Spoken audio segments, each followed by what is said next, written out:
Welcome to the channel Excellence, where we strive for excellence. We strive to be one better than what we were yesterday. Now, we like to give a thanks to everybody in Sparta, Georgia, who supported me and my son and the time that we spent in Sparta, Georgia.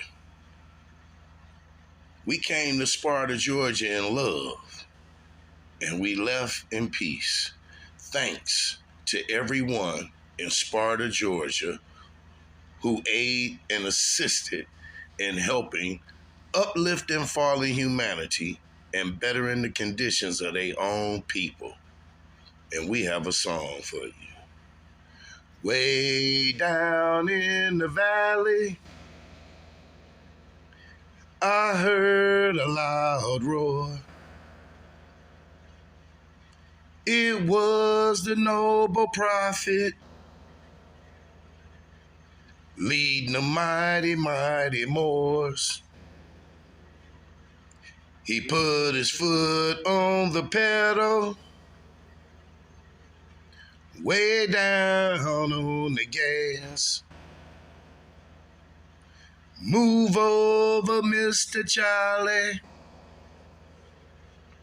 and let the mighty motorbikes pass. Hey, hey. Whoa. Hey, hey, hey. The mighty Moors are on the go. It's time to lace up your boots and follow noble Drew Ali, 'cause he'll lead you out of darkness of that mental slavery. He took us on an apparatus way up among the stars. Move over, Illuminati. The mighty Moors are who we are. Hey, hey, hey. Whoa. Hey.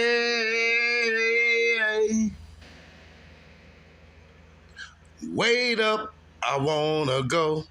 See, we going to eternal happiness and eternal life. We are for the uplifting of fallen humanity. We stand tall. Peace to you all. Much love to Sparta, Georgia. We out. Have a blessed day. All realities simultaneously at any and every time. If I tap into the higher frequency, the express lane, the HOV lane, right, of where that particular light spectrum is traveling, but the denser that you get, now we're dealing with identity. Now we're dealing with politics. Now we're dealing with history. Now we're dealing with all of the things that are earthbound, right, to deal with our experience here, which is, as you know, it ain't been that long. That's a fact. But it's entertaining and it's engagement. Why? Because of the faculty of stimulus. You know, we're feeling it. We swear it's real. Can't tell us no different. We even bring traumatized feelings from other past lives into this one to re-feel it and say, I got something to solve. I got to deal with my past life issues. That was in your past. You know, you're a light, you know what I'm saying, that has traversed different time zones and dimensions. Again, the earliest light emanation, now we are the latest iteration of that light coalesced in flesh, having this experience. This is just our spacesuit, but that memory is eternal. And when this spacesuit is up, my energy is gonna go on to the next iteration, to the next experience. I'm 19 Keys, and this is high level conversation. Tap in with the guys.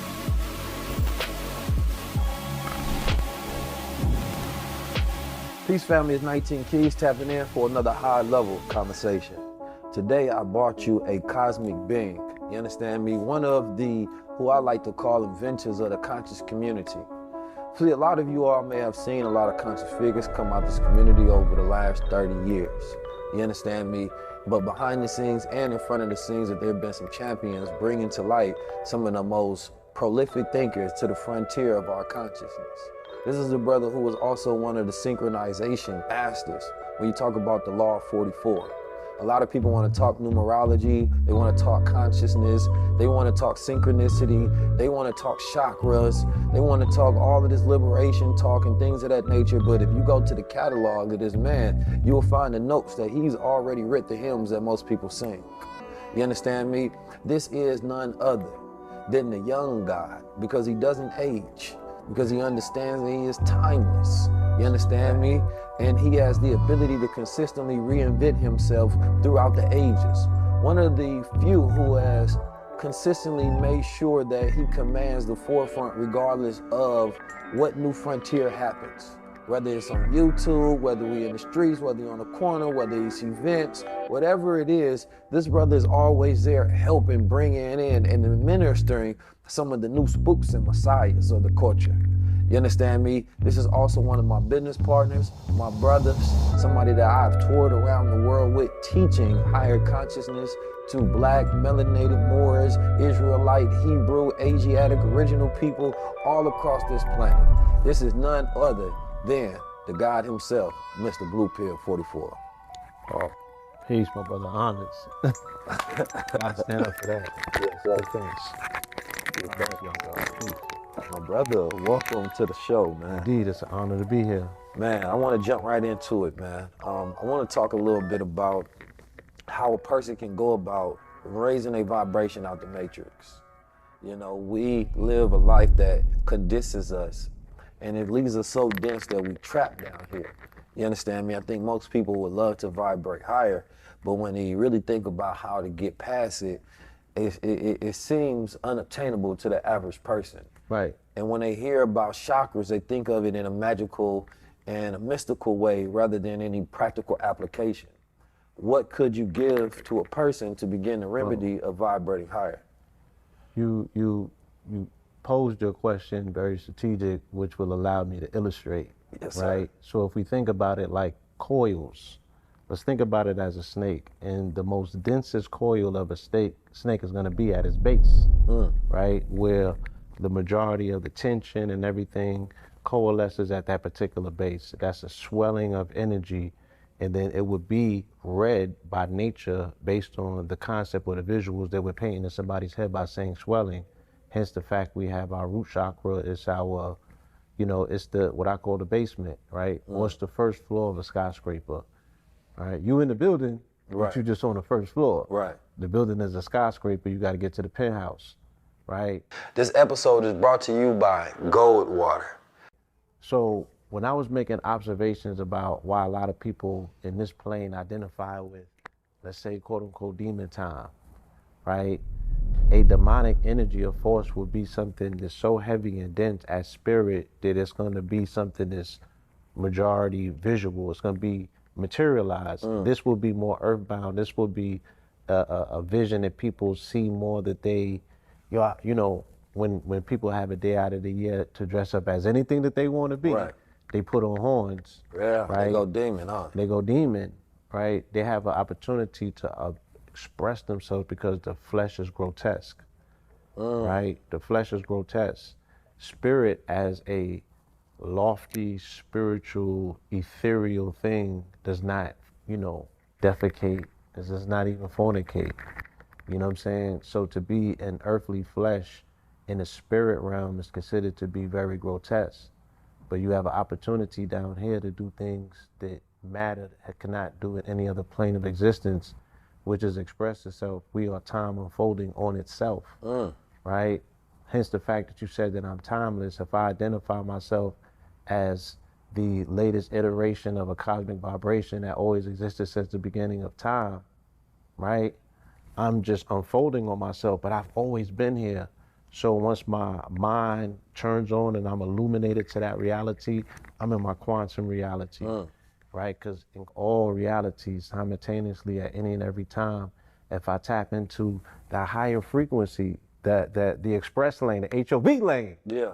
right? Of where that particular light spectrum is traveling, but the denser that you get, Now we're dealing with identity. Now we're dealing with politics. Now we're dealing with history. Now we're dealing with all of the things that are earthbound, right? To deal with our experience here, which is, as you know, it ain't been that long.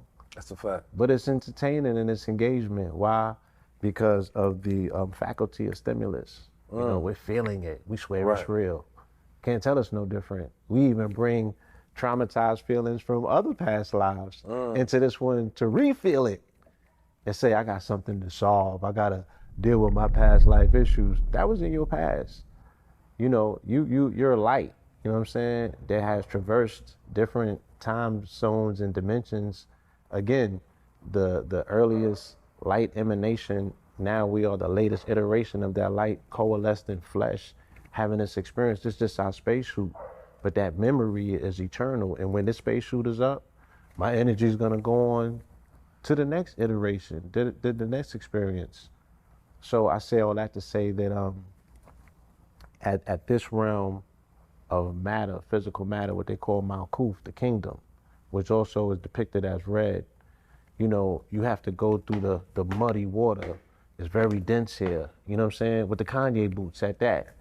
You know what I mean? You got to go through the swamp, but then you start ascending what's called Jacob's ladder, and it gets lighter and lighter. Okay, you go through the lower 3 chakras, going from the root chakra, which is dealing with home, homeland, and your God. So your home or your homeland makes you identify with God. Case in point, when we were an agrarian, agricultural people, when you put a seed in the ground, in order for that harvest to come, you got to put it during a certain moon cycle, and you heavy on your prayers. You're not going to miss one. You're going to be on your knees every single night, making sure that you make some sort of cosmic connection. You're presently present and aware. When we were agrarian and agricultural, we were very cognizant and aware of our relationship with the Most High, because it was contingent upon us harvesting, right? Bringing produce. And as much as you can produce, right? Your lady gonna let you produce. That's a super fact. If you could feed them, she'll breed them. That's a fact. I'm talking about. And a man's wealth is in his family. You taught us, or you reminded us so skillfully of that in this particular lifetime. Honest to you, brother. Appreciate you. So, you know, with that being said, you know, the homeland is important. Identifying or connecting your homeland with your higher power and your family life. And then our sacral chakra deals with our sexual, you know, how we are introduced to the concept of sex, whether it's traumatic or whether you're taught the birds and the bees, whether you do, you know what I'm saying, whether you are naturally able to go into that particular experience. And does that have an effect on the rest of your relationship with sex throughout time? Absolutely. That is templating and imprinting your psychological development, and how you are orientated around your sexual psychosis will determine how you go to work, how you go to war, you know what I'm saying? How you socialize. Because you cannot know your enemy unless you know their sexual proclivities, right? How somebody, that's how they fight, right? How somebody F's, how they fornicate is how they fight. And all of that is tied into their fight or flight response as well. Explain that. You said, so the way a person fornicates is connected to the way that they actually fight? Absolutely, right? In what particular manner? Is it like the way that they fight, the techniques that they use, whether they're more defensive, offensive? Like if we go to the psychoanalytical aspects of Freud and them, they would study a person's sexual proclivities based on their savagery as well, right? What they're gonna do in war, how much fear they're gonna have versus how much fear they're not, their level of domination and dominion. Now, observing it through a European lens, we know that there's a level of perversion to it, but they also will look at our great warriors, right? And be like, you know, this person has great, how you pronounce it? Fecundity, right? And, you know, it just speaks to a person's appetite. That's interesting because, you know, when you study different times, you got endocannibalism and exocannibalism, where it talks about whether those people eat their own or they eat another people, essentially, right? And during war times, of course, Europeans would eat, right, their enemies, Africans, right, to absorb the energy of that enemy. Life force, right. And then at the same time, it end up having a psychosexual connection to that as well. And then we've seen that through slavery, during chattel slavery. But when you think about dominating an enemy and then trying to absorb that energy to become that same spiritual force of power, that was one thing that they did, and or just dominating, period, making whatever is superior to you now submit to you. You understand me? And you dominate, and therefore you take on that energy, or that feeling that you're taking on that energy. Yes. That's why they say that, in wartime, sometimes they drink the bloods of that energy or their enemy, because they feel like they're getting that blood, and blood is electricity. It's DNA, it's blood energy. Is life force. So therefore they believe that they actually drinking their energy or their enemy and becoming stronger. Enemy Absolutely. energy is such a transferable word that I keep saying this same in place of the other. Right. So you hit on something key, you know what I'm saying, and you spoke on it. Their belief that if they were to eat their enemy, they would absorb their enemy's life force, as well as the weird preferences that they would have. They would do things to carcasses. They would violate. We saw as recently in the 50s, meaning that the children that attended those events are grandparents now. The children that attended those picnics and those burnings are old enough to be judges, right? People mainly that are in these senior citizen homes talking crazy to senior citizen workers were the same children that were in attendance gleefully while their parents carved anatomical parts of charred figures hanging and swinging. Mind you, these are Christians, right? Speaking about the ideals of thou shalt not kill and love thy neighbor, they're showing their children them, right? Celebrating the murder and the burning, right? The desecration of the body afterwards, and then the harnessing of that body, putting it into mason jars, right? And utilizing it ritualistically. That's wild. You feel me? And then there was other aspects of them, utilizing the skin as coating, as shields. So I'm not only gonna dominate you, right? I'm going to become you, especially your quote unquote skin, right? So, and we don't have a record of doing none of these things. But again, the way that somebody fights and the way that they fornicate tells you a lot about their functionalities mentally, right? So these people on a subconscious level want to be in your skin. They want to be you, and they want to consume you because there's something that you have, almost like Blade, that will make them a day walker too. That's deep. And we actually see that in movies a lot. You understand me? The consumption of melanin. You understand me? And the fixation on it, right? And we know that within this country, I always say the secret of this country is the black body, because that's what first thing that powered the industry of this country. It's the first money, it's the first stock, it was the first reason for insurance, everything. If you was to go and find, right, they say the cornerstone that the builder rejected. We know that Benjamin Banneker has something to do with laying the cornerstone in DC.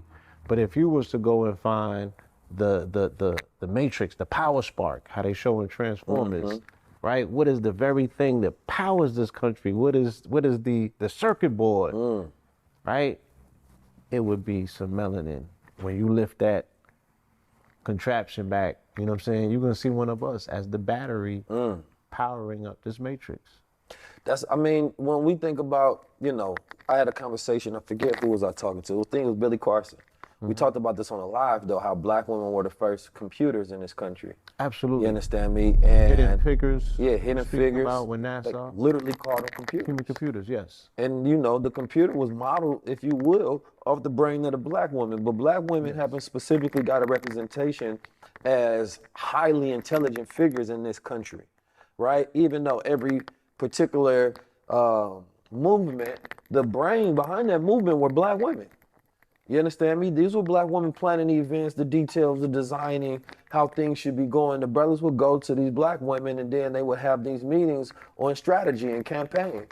So black women have always been our computer. Before there was a Google or YouTube, it was the black woman we would go to in reference and conversation as we would build with. But this often gets lost in narrative when we talk about, you know, a lot of the movements, and especially when we talk about male-dominated movements, we do ourselves a disservice by not including the woman. Because if she can't see herself within the movement, then how can she help you? But if this was something that we grew up with on a normal basis, where it's like, oh, okay, you know, back in the day when Marcus Garvey was doing this, you understand me? No, Bourgeois Ali was doing this. These were the women that was helping them, giving them this certain game, telling them, then we would understand that that's the formula, right?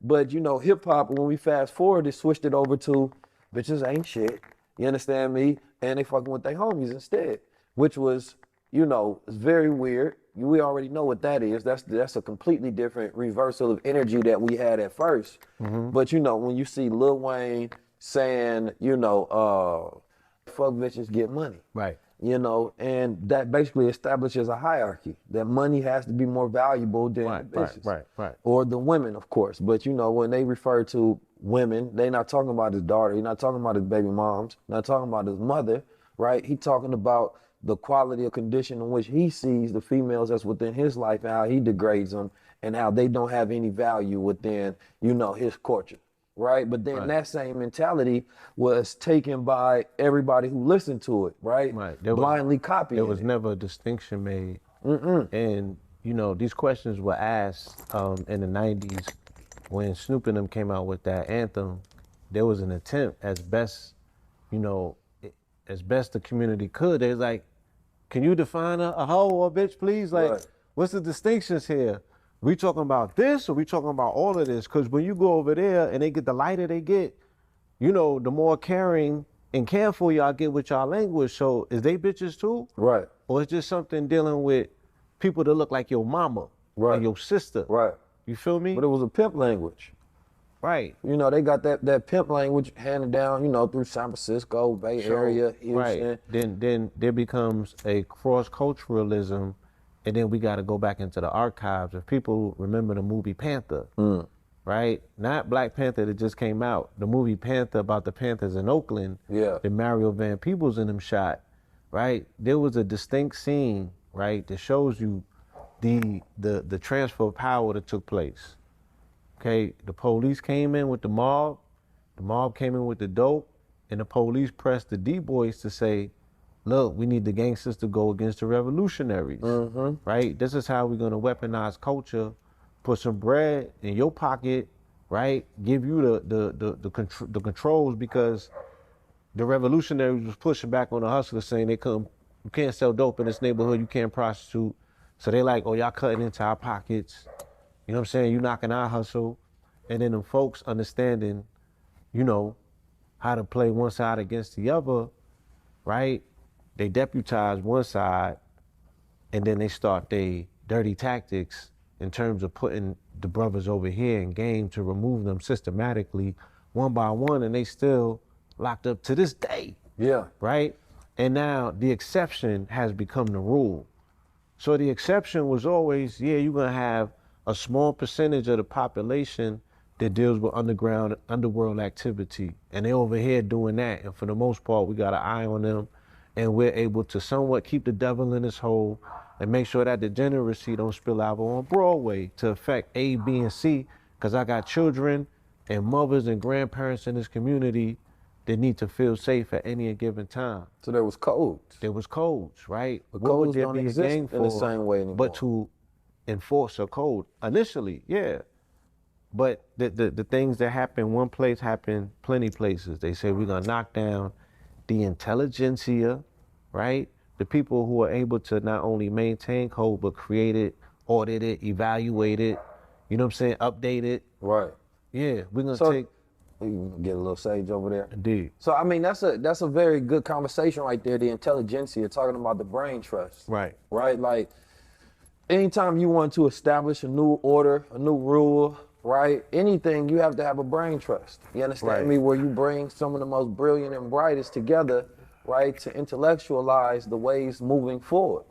And I think that that's very important to have an understanding of. You know, today we don't have some of those same methods and codes when we think about movements and we think about liberation. There's no intelligentsia to where we say, yo, okay, we're dealing with some of, you know, shootings in the community. We dealing with, over sexuality in the community. We're dealing with, a lack of economic stimulation within the community. Well, where's our brain trust? Let's go to them and have a conversation. You understand me? And see if we can establish some solutions. Right? Sometimes that brain trust gets stagnant and old, where it's the same exact solutions running with no efficiency. And then you would say, okay, well, you establish an order to say, make sure we're adding youth in every 5 years so that we keep the ideas fresh and that they're coming from a certain segment. But also, how do you test to say that these people are qualified to say that they are one of the intelligent ones, one of our intellectuals? What's the qualification to first say that this person can be a part of the intelligentsia in the beginning? We're looking for effectiveness and efficiency like you speak about, right? How is this person able to utilize their minds? Do they understand systems, right? Can they reverse engineer? What is their aptitude to listen to something and to apply themselves? Oh, this person is a coder. Chances are they can focus on something, you know what I'm saying? Oh, this person has created technological breakthroughs like an Idris. Chances are that, this person's brain is orientated to come up with solutions, right? Because that's all the word hacking means. Hacking is solution. So you throw these issues to people who are solution-based and creative-minded, they're gonna come up with a new design, right? That speaks specifically to the time, because the new design that speaks to the time is gonna source whatever resources or materials are in circulation or in existence that helps you solve these problems that weren't available yesterday. Do you think we can utilize things like, the human design or Myers-Briggs personality types, you understand me, in conjunction with the people that we bring in? Because let's say like you got ENTJs or INTJs, which are more rare personalities, and they're going to see, feel, and experience the world differently. And then what you often find is that subset or group are often in leadership positions because their perspective and the way that they perceive the world is different. So they're often bringing something fresh and new to the algorithm. Yes. Well, I'm designing an AI, which I call Almighty Intelligence. And this particular AI is utilizing metrics that we seem to overlook that speak specifically to not machine learning, but human learning, right? How can I utilize a machine to learn a human better? There are certain metrics that are available to us, such as tarot, such as human design. People focus a lot on nutrition, body-wise. I'm gonna feed this particular system of the body, I'm gonna feed that system. Very rarely do people speak about the mind. Very rarely do people speak about the brain. The brain needs the most energy, right? The brain is needed to process. The brain is needed to, compartmentalize. The brain is needed for so many things, but we don't know what brain food looks like. We know that the body's electrical, and what I understand about gold is not only is it superconductive, but it's non-corrosive and it's a noble element. So they say that if I am what I eat, I want to be noble. You know what I'm saying? I want to be of the highest degree, and I also want to focus on mental health. I want to focus on gut health. I want to focus on energy. I want to focus on youth. I want to focus on, accessing pineal activity, hormonal balance. Everything the goal represents is what I want to see more of. So what better thing to do but align myself with this particular product and get it out to as many people as I can by singing the praise of gold, which is something that our people have been doing for over 10,000 years.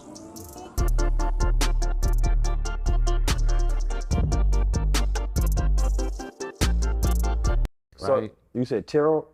Yeah. You believe in tarot, like tarot cards? I do. I acknowledge the effectiveness of cardology and tarot, yes, and different aspects of numerology. Is there a science that you can give us that would establish some sense of understanding for the layman to be like, I see the cards, but how is there any relevancy to tarot card reading, beyond perhaps intuitive intelligence? Well, we're all composed of latent energies, right? Everything is connected. In my purview, in my world, the way that I see things, there's no disconnect. So there's an energy signature that you have, right? And then that particular thing speaks a language because it's a frequency. there's an energy signature that's templated in that particular card, right? It's a whole language. It's almost like a glyph. I'm looking at a card, but it's a story, it's a conversation, it's a narrative. It's multi-dimensional. It goes this way, you know what I'm saying?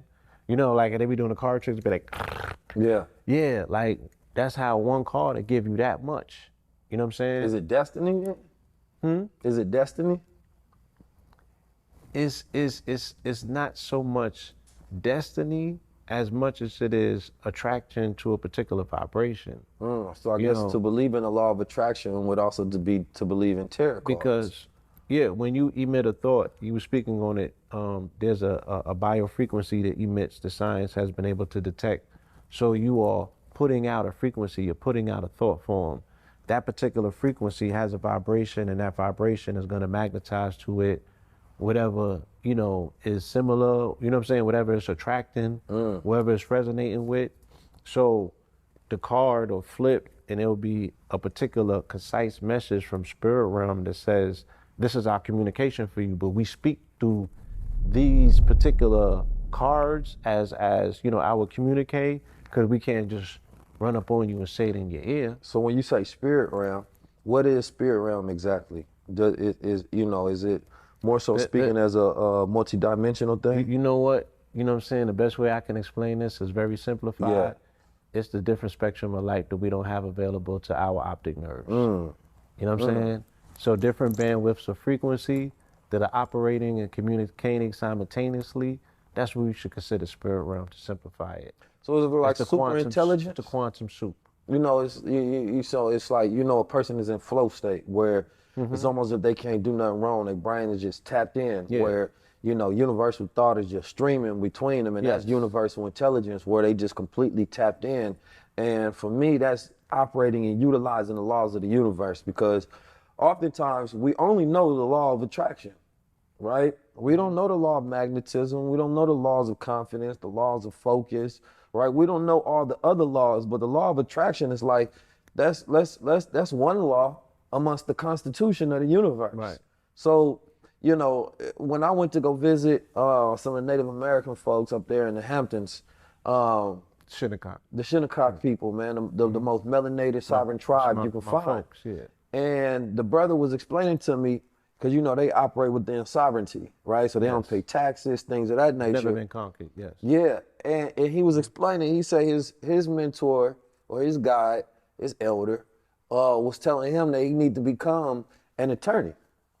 And he confused, like, come on, man, you know we don't deal with the law. Like, crazy, an attorney? After we just talked about all this sovereignty? Right. So he said, nah, man, he said a spiritual attorney where you study the laws of the universe. And he said, I need you to become, you know, an expert at the laws of the universe. And he said, you know, when we're going through different passages within life, he said, as you know, when we are a sperm, right? Yeah. You know, we spin, and they said we don't wiggle the tail, we actually spin it. You understand me? It's a spiral action that's happening. And during that time, you know, we go to egg. So we're guided to the egg by the egg, and it's choosing the right one, you understand me, to be guided, and we spiraling our way to existence. And then once we get in there, we start to form what we need for the next realm. So each realm starts to give and guide you to what you need to go to that next stage, right? So you start to get arms, legs, you know, heart, limbs, spine, right? All of these different things start to form, brain, eyeballs, teeth, and, well, not teeth yet, you know what I'm saying? Right. But you start to become ready for this next realm. So once you come in there, you understand me, screaming and hollering, as a baby, you were also given everything that you needed. But that was, if you want to call, you know, the divine intelligence preparing you for that next realm. It's not something you had to ask for, like, yo, I need to walk. It's going to be a certain amount of gravity. No. It was in that darkness, you've already been ready. Right, you prepackaged. So the question that became, as you born into this realm, yes, you understand me, then what are you being prepared for next? Yes. Right? Because when you talk about, you know, a person, light dies out and that flicker of their flame is gone and there's no more spirit within their life and then their body is no longer useful, it's the spiritual laws that they've densed onto themselves and added onto their soul and their spirit that they carry on until whatever next form of energy or whatever the next stage of whatever the development latest in its iteration existence. is. Right. So it's like you have to live your life in some capacity in preparation, you know, and we talk legacy, you know, a legacy is the assets that you pass down when you no longer here. Yes. And I was listening to Magic Johnson, and Magic Johnson was giving the greatest capitalist spiel ever in existence. How he was selling Kool-Aid and chicken to black people back in the day at the Starbucks, and how he flipped it and sold it. KYC. Right. Know your customer. Know your customer. Yeah. You understand me? and he knew him like KFC. He knew he liked chicken, you know what I'm saying? Sweet potato. But anyway, he was giving this speech on the stage at Recession Proof with him 5. But he knew something that was vital. What was that? Vital, right? We want to eat our dinner at the movies. And we want to eat our dinner at the movies. That's key. a fact. And that little small thing was key. That little tweet. He said he started the movie theater, but he changed up the concept because he understood black people the most. He KYC. You understand me? Customer, yeah. But I was thinking, you know, through a man's life, we both understand this concept that we go through many lives. Absolutely. Right? We don't just live one life, we live many lives. And, you know, there was a life where I was living in the streets. It's a life you live in as you go through different developments. You have births, you understand me, and deaths throughout life. Throughout life, yes. And so in the first iteration of his life, if I'm gonna simplify it, let's say that Magic Johnson was known for his physicality, right? Yes. On that floor in NBA, like the hardwood master. Yeah. Then the second life of legacy being known by his mindset, particularly within business. Mental so prowess. Now, and then the third life of a man, I would imagine, should be spirit. You understand me? What you leave vibrationally and how you make people feel. You understand me? Because if you have just the first two without the spiritual legacy, right, you will leave here, but nobody will care, right? You may get some of the close people that you made them feel a little something, but everybody else, they only knew you through, right, the physical and the mental, which has nothing to do with the heart, right? And now I'm thinking about building legacies from the mental, physical, and the spiritual realm. And if you can find a way to make sure that all of that is enclosed in, you'd be like Nipsey Hussle during his passing, where the whole world felt the spiritual energy release. Right. And they felt that vibration because at one point in time through his life and observing him, he made them feel something. Yes. Right? And so I want you to, if you can, because, not if you can, I know you can. Yes. Because that's the God Blue 44, number one. Talk about the life and death experiences you go through while living. Absolutely. This particular journey, as I said, coming here, we are ascending this particular ladder, going from dense matter all the way back into our Godhead, right? And it's a hero's journey, right? What is our Godhead for those who are listening? Our Godhead would be that level of enlightenment where you tap into the aspects of yourself which are non-physical, right? Non-corporal, which is your mind, which they say that all is mind and man is all and all is mind. So the aspect of us that is divine is not necessarily the flesh. Remember, the flesh is grotesque. You know what I'm saying? This is not a perfect, contraption because it ages. It does particular things that are not consistent with being eternal and immortal. But this mind of ours, this ability to plug into this neural network that is of this is how you scale your ladder and go to the highest of heights. You could go all the way up. You not to cut your wisdom, but you said something about our spacesuits, which is like if you got a spacesuit and you literally go into what we know as outer space, right? And it runs out of oxygen, then guess what? The passenger inside that spacesuit, and their time is up as well, right? And we don't think about that in terms of the body, that, in order to come down here, we live in an oxygenated, environment with hydrogen and oxygen and all of these different things. We got radiation from the sun. So your spacesuit has to be made in a particular way, right? So you got that little sperm, and it's like, before you get there, though, little sperm, you need a spacesuit in order to survive in the atmosphere, right, of this plane of existence that you're going through. You understand me? But we just think of, and we are our full body because, we grow from a single source and it grows out, but the physical aspects of us are not who we are. We are the spiritual aspects utilizing a physical and corporate in order to move through this reality. So Right. So the level of attainment that we are looking to get to this Godhead is realizing that we are a spark of light. So you got to go in to get out. So how do we get out of dense matter? How do we get out of the prison? How do we get out of the matrix? The blue pill is going to ironically tell you how to get out of the matrix. You have to go within to get without, right? So your escape is going within, right? Getting back to that part of yourself, a toroid field. Shout out to the Tauruses. Yeah, shout out to the Tauruses. Right? The entire aspect of a Taurus is how the universe is set up. That's life within itself, right? Folding on itself and coming back out.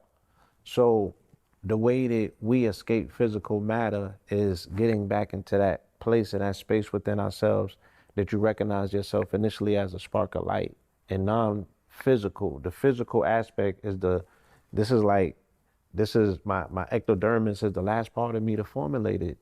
When I was created in the womb, I was created as a heart first. So that spark, that light spark, that all spark, that was the physical thing. And then flesh formed around it, right? And then now it's my suit. But if I'm looking at you and I'm identifying your skin, I'm falling victim to the trick down here that we're physical matter. No, the atom is 99% empty. You're a spark of light first and foremost. Any and everything that's animated on this plane of existence has an animating spark. That's what I identify with, right? And light density, because everything is light. But when you see light being curved, it's curved because whether you believe it's magnetism or you believe it's gravity, it's because that light is so dense that now the laws of the universe have an effect on it and it can pull it down. Like you see a rainbow being curved. It's being curved. Right? Now they say that that's supposed to be a circle.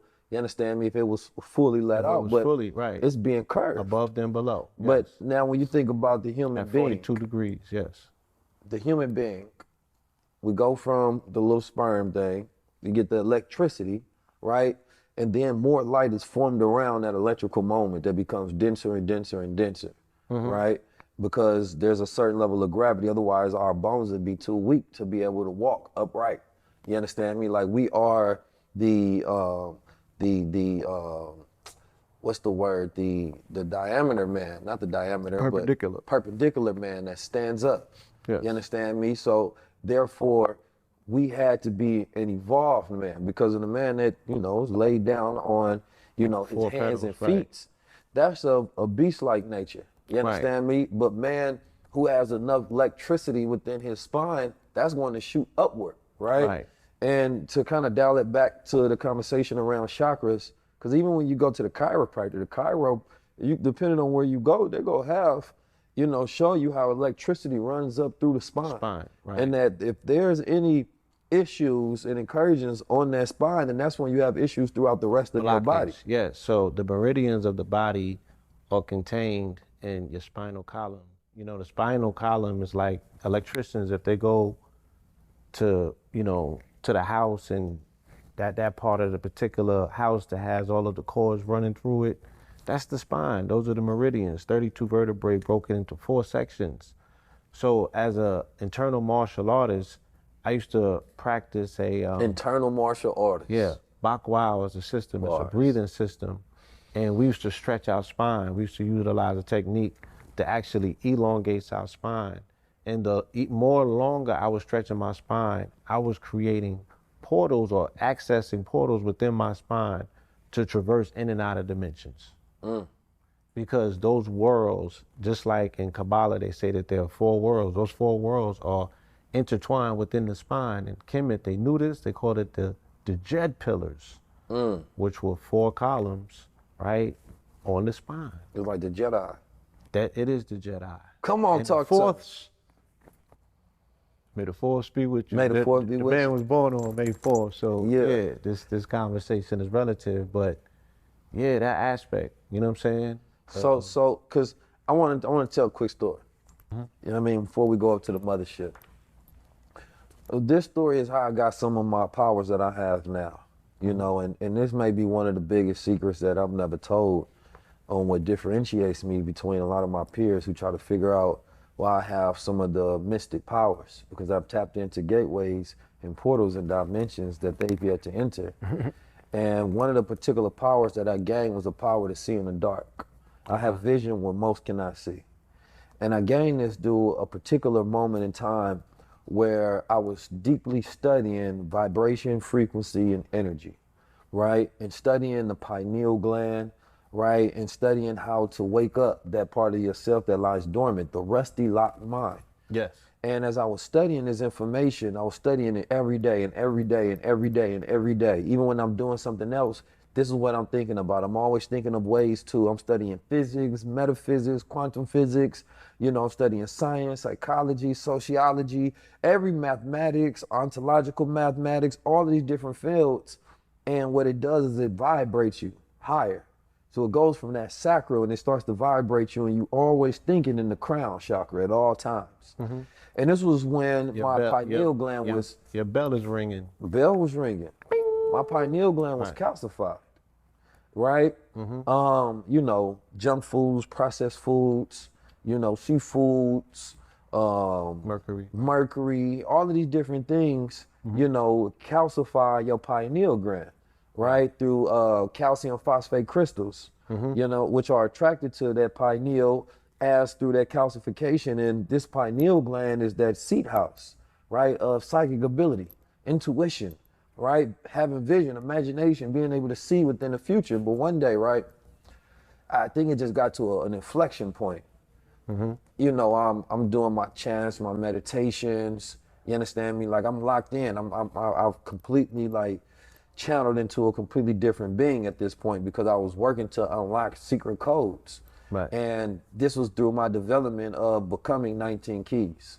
You know, I was working to make sure that this was a form of energy and entity that could exist and be known around the world. Right. You was being intentional about setting 100%. Everything yourself up. Right. Every dimension of it was intentional. There was no accident about none of this, which is why I can be humble about it at the same time, because it's like, you know, I think cockiness comes from unexplained greatness sometimes, you know, but when you know where it comes from, you know what you have to keep doing to maintain it.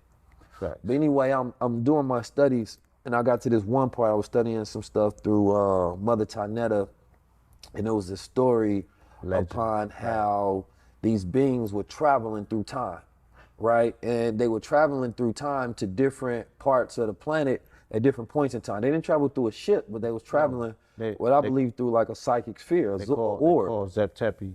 Zep-Tepi. Yeah. You understand me? And they show up in the beginning of different time eras to set up shop. You know exactly what I'm talking about. So this particular story was about they time ship crashing. And I believe they crashed at the time, like it was either the Mayans or the Egyptians. Right. And these people that they were dealing with was faced with an enemy, right? And they seen these people crash, and they basically said that, listen, if you all basically do what I'll say, I'll give you everything you need to build a great kingdom and to defeat your enemies. So they start teaching them the knowledge of this different technology, right? And these is written on these scrolls that's supposed to be dated back, you know, a long time ago. And as far as scientific proof goes, it looks like it's actually dated back a very long time ago. Right. But it makes no sense to the layman mind, because they like, how could these stories pre-exist, right? But after I was done reading that, I started to fall asleep and nod off a bit. And I started to feel the shock. You understand me? It was literally, and when I used to hear these stories, I thought people was crazy. I thought they lost their goddamn mind. Right. They was on some Sherm or something. So, but I experienced it. There was convulsions within the body. You understand me? And I started to feel these contractions within the body giving birth. You understand me? To that Godhead. So how old was you? I was, I think maybe 21, 22. Yeah. You understand me? I can't tell you the exact date. But I remember the electricity flowing up through me, and I felt it. And then afterwards, I could see in the dark.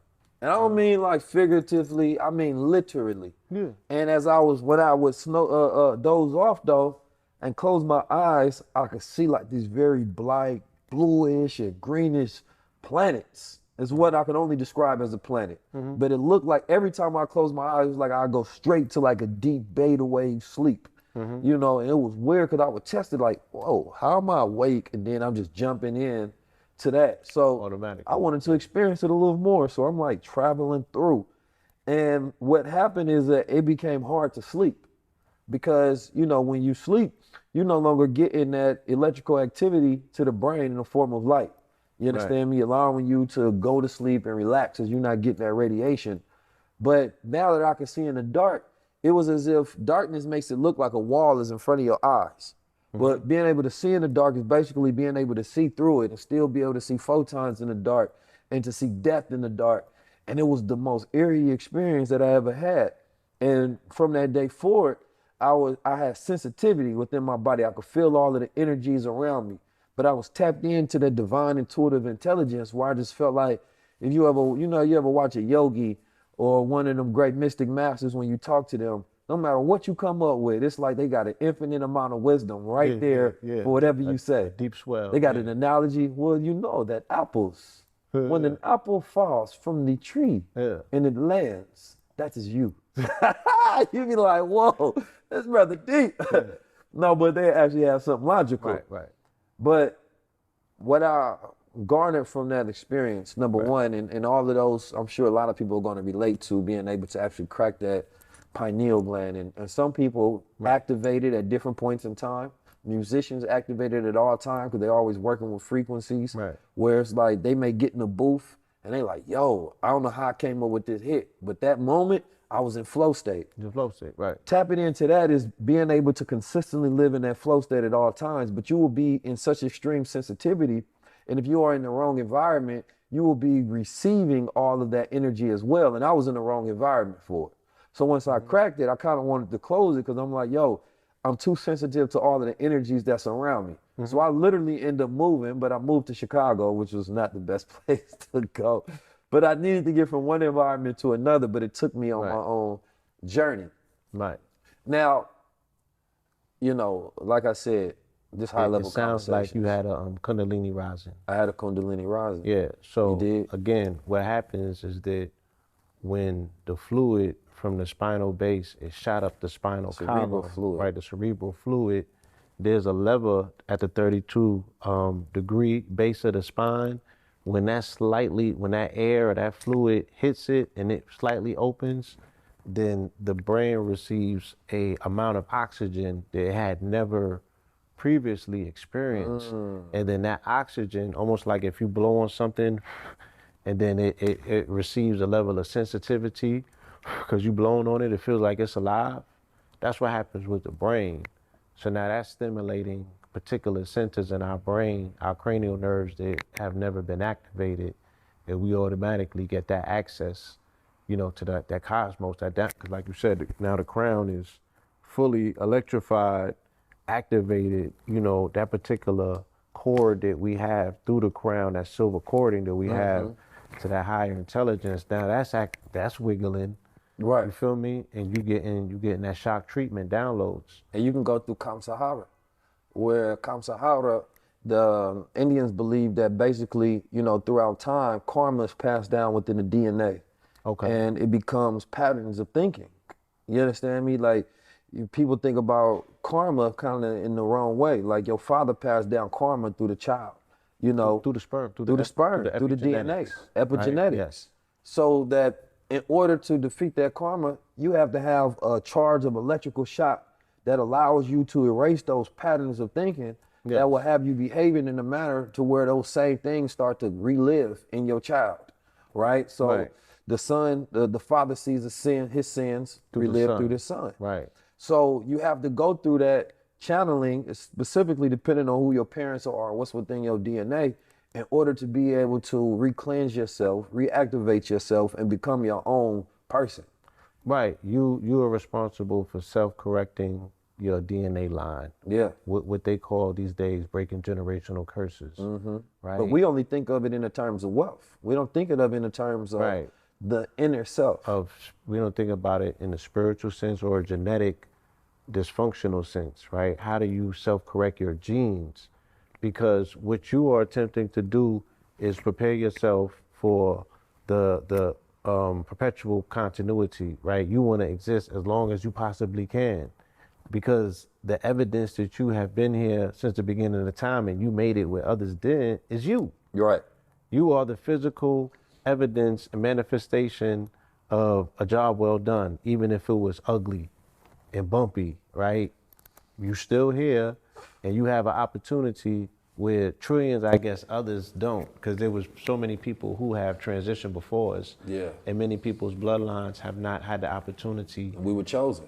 Right, so we're chosen, we're here. How do we extend it? You know, how do we at least guarantee it to say another 100 years, if let alone 1,000? That's an interesting concept, because most people think about winning a race when, and the reality is you were a chosen one. Because when you think about the story of the sperm, I know we keep going back to it, but that's the formation of life. Right. But when we think about the original journey, the narrative is that you beat everybody to get here. You were swimming and you were the fastest swimmer and you made yourself through the egg. But when the reality of it hits is that you were chosen by the egg and the egg guided you there. Yes. You know? So everybody that's here is the chosen ones. They say that she choose. She. So that egg, they like, oh, that one has the best potentiality out of the pack, right?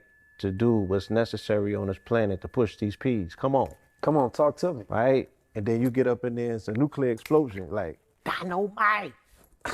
Right? And look, and then it splits into 2, and then it splits into 4, and then it splits into 8. And now we game, right? Here go game time. Yeah. So now the mathematical expression, right? The sacred geometric configuration that's easiest for energy to transfer now is being created by way of the cube. And then here we are, you know, born into a zygote, and then the zygote forms into a fetus, and then the fetus goes through 270 days, right, of perfection and triple darkness to be forged and formulated. Like I said, the heart formulating first, right? 432 hertz, right? So God is the closest thing on earth. Look, we born, you know, all of this is taking place inside of a woman, right? Who has this particular workshop where she's able to craft a temple without the sound of hammer and nails, like they said in the Bible, right? So she's formulating an entire temple because that's what man is, right? All archaeology is based on the temple of man. This grand design that the architect That's what a pharaoh has furnished us, exactly. The architect, the great architect has furnished us with this particular vessel, this temple. And then our observation says that we're gonna observe this mathematical precise proportion with the golden means, and then they go and build physical edifices, architectural marvels that are still standing to this day. But once again, all of this is paying homage to your God body, right?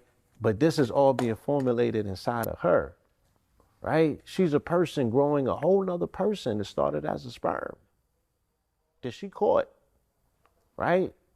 And pulled and gravitated towards her and lodged in and formulated and fed and nursed and nurtured and secured and protected to give birth for you to have the opportunity, again, to start your ascension from the root to the crown, and ultimately to become your Godhead. That's one hell of a service on this planet that somebody who other people say is weak came here to do. It's the strongest thing. I couldn't go through that kind of Couldn't thing. go through that, right? So again, we need to reevaluate strength, because then we reevaluate strength, then we can reevaluate purpose. Once we reevaluate purpose, we can reevaluate value. Once we reevaluate value, we can reevaluate worth, right? And then we will be treating her, right, like the worthy entity that she is. Because that's when we will have true appreciation. And then we'll have true appreciation. And as a species of a people, we will appreciate again. Our environment will look different overnight. Because the cosmos be like, well, goddamn. Let me ask you a question, because you broke that down very poetically. I want to talk about observation, because how we observe things has an effect on what it becomes and what it is, right? Indeed. Consciousness has a direct effect on reality, Right. right? You know, By way of our observation of waves collapsing to particles. So technically, like you said, the only thing that's real is because we're observing it. that's a super fact. Please continue. So when we talk about observation, I always say a high-level observer controls what they see. A low-level observer is controlled by what they see. Right. Now, in science, there's a study, a conversation, I think it was Carl Jung, who talked about if that statement may be true, specifically when we talk about the split atom test. Yes. Right, where they're shooting the particles, one collapses, one is like a wave. And basically that as they were studying the atom, by observing it, it had an effect on what the atom does. Right. And the damn scientists were spooked by the whole action, like this can't be it. So they basically tried to figure out a way to not observe it, but just have the machine measure it. And they found out that even if they knew that it was going to be observed at another point in time, the intelligence of the atom still behaved in a way as if it was observed. Sure, right. So it took a very long time for them to actually observe an atom, right? They had to build special things in order to get true observation.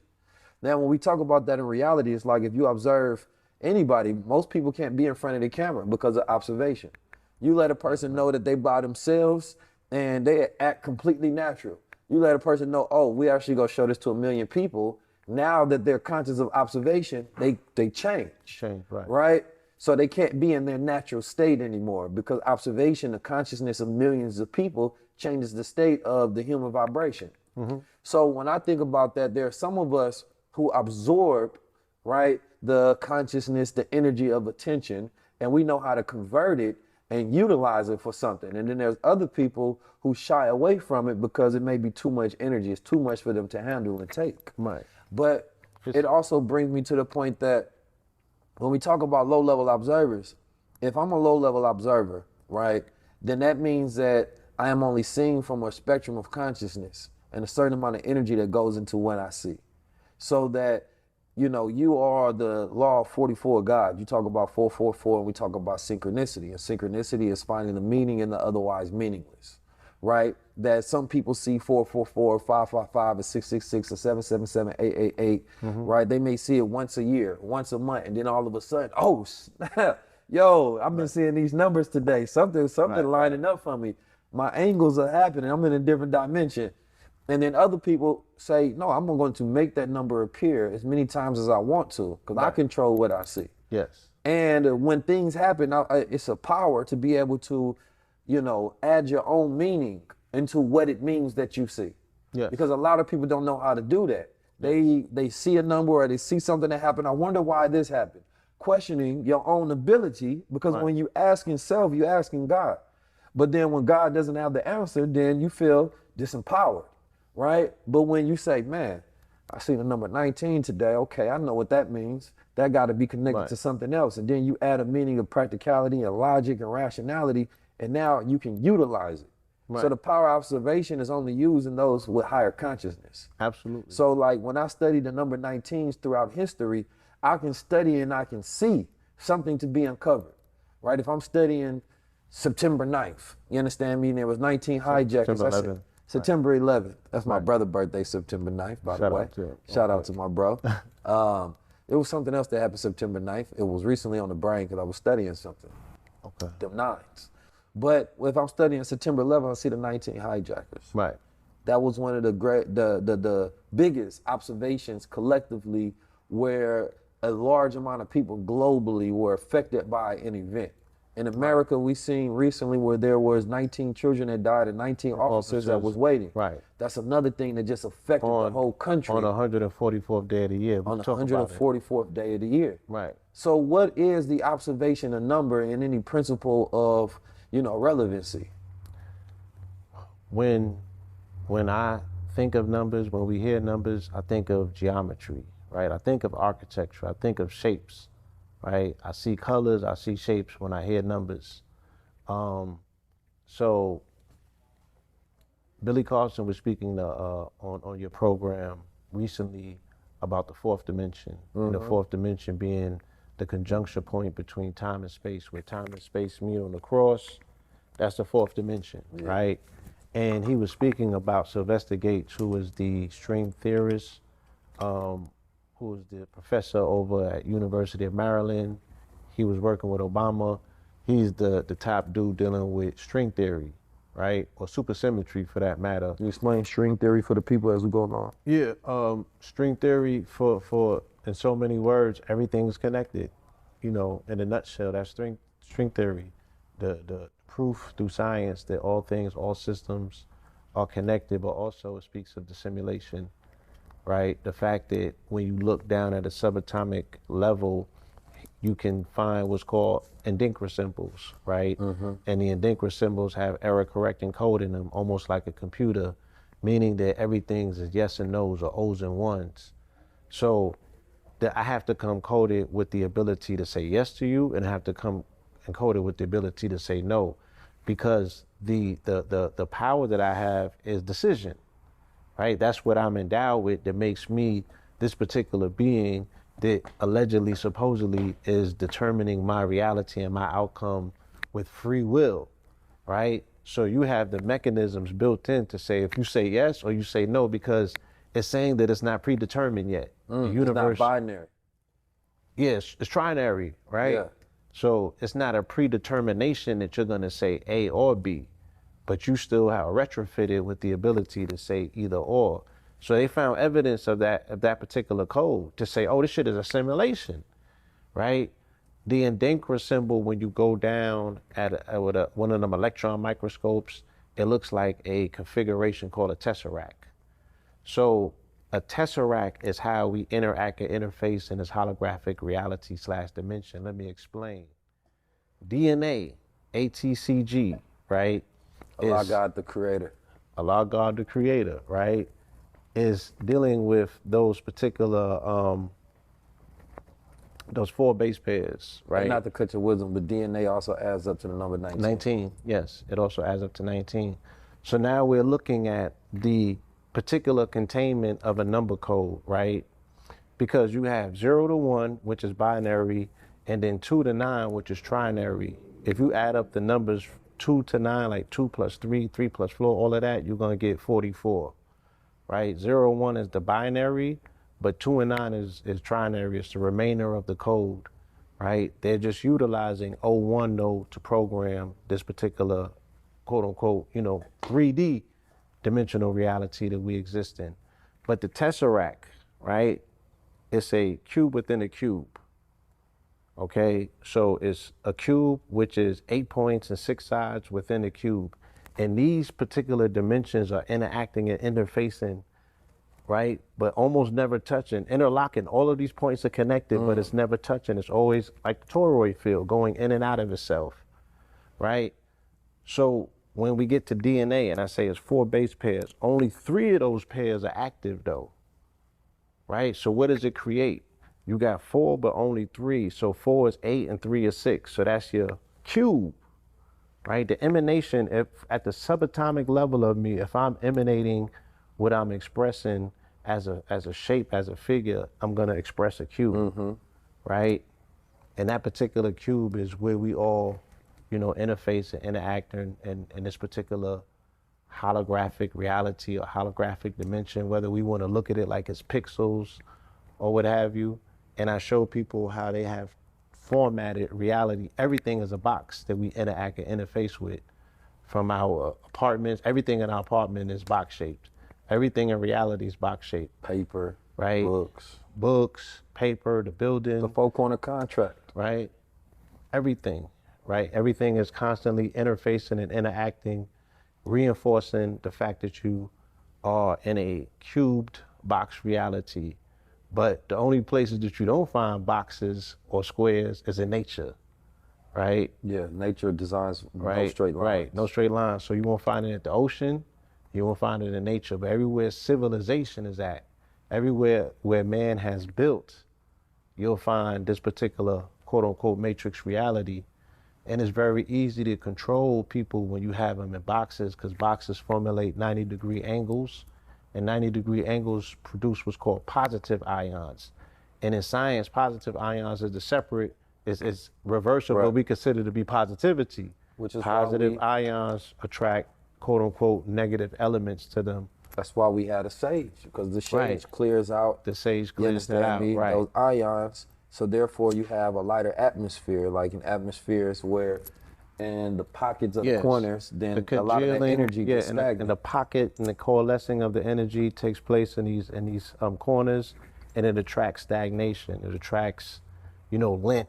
Right. And lint can attract dust parasites and things of that nature. Just the whole aspects of if cleanliness is next to godliness, then you're not gonna have an ideal clean environment with 90-degree angles. It's always gonna be same in places where like people have anger or high stress. Somebody was just arguing. You have to clear out all of them ions that were just built up, where they say you can feel the tension in the air. Yeah. It's literal. It's you know dense, what I'm saying? yes. Like you have there's to a go in dense there and be pocket. like, yo, let's clear that. Right. There's a dense pocket of that particular energy. And like I said, the way that I made an observation, I'm like, well, we don't never see angels, or at least we don't see them like shown in the physical realm or duplicated as much. Even when people have an opportunity to dress up, they don't dress up as angels because those are lighter ethereal energies that are not necessarily physical.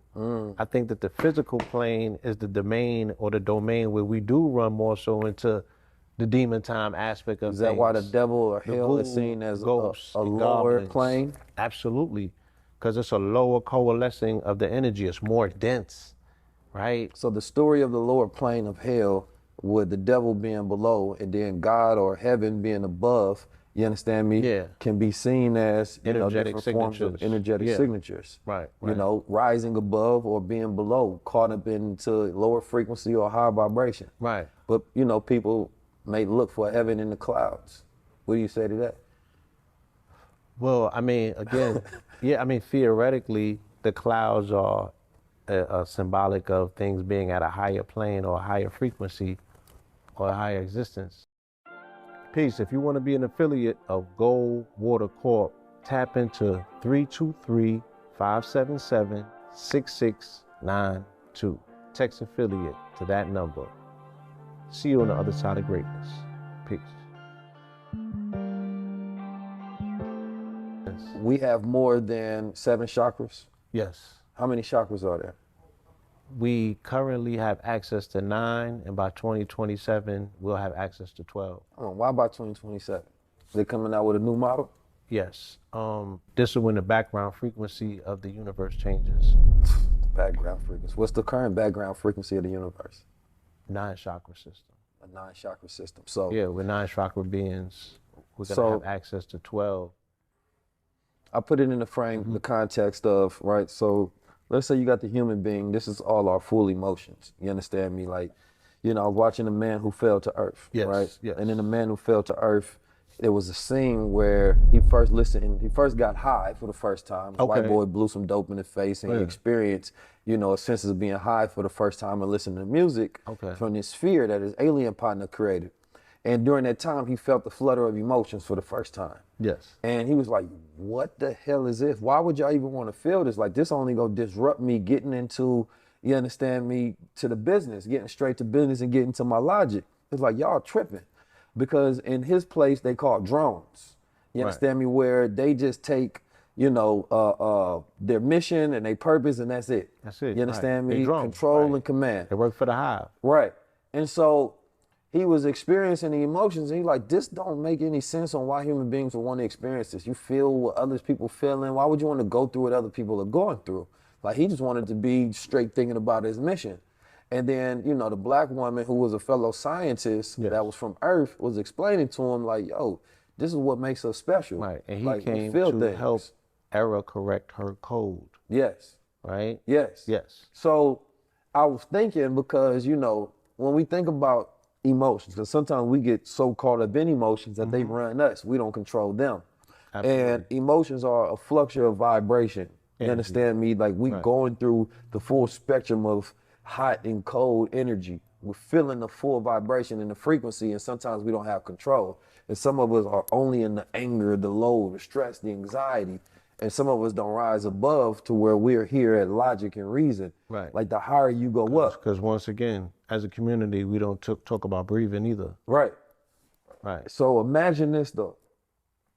Above you, that you seeing your conscious self from above, and you're operating yourself from that space. The same way if you play a game and the viewpoint is like a person controlling the character from above. POV. Or you're looking at it directly, you understand me? Your point of view is directly as first person. First person. You understand me? Or third person.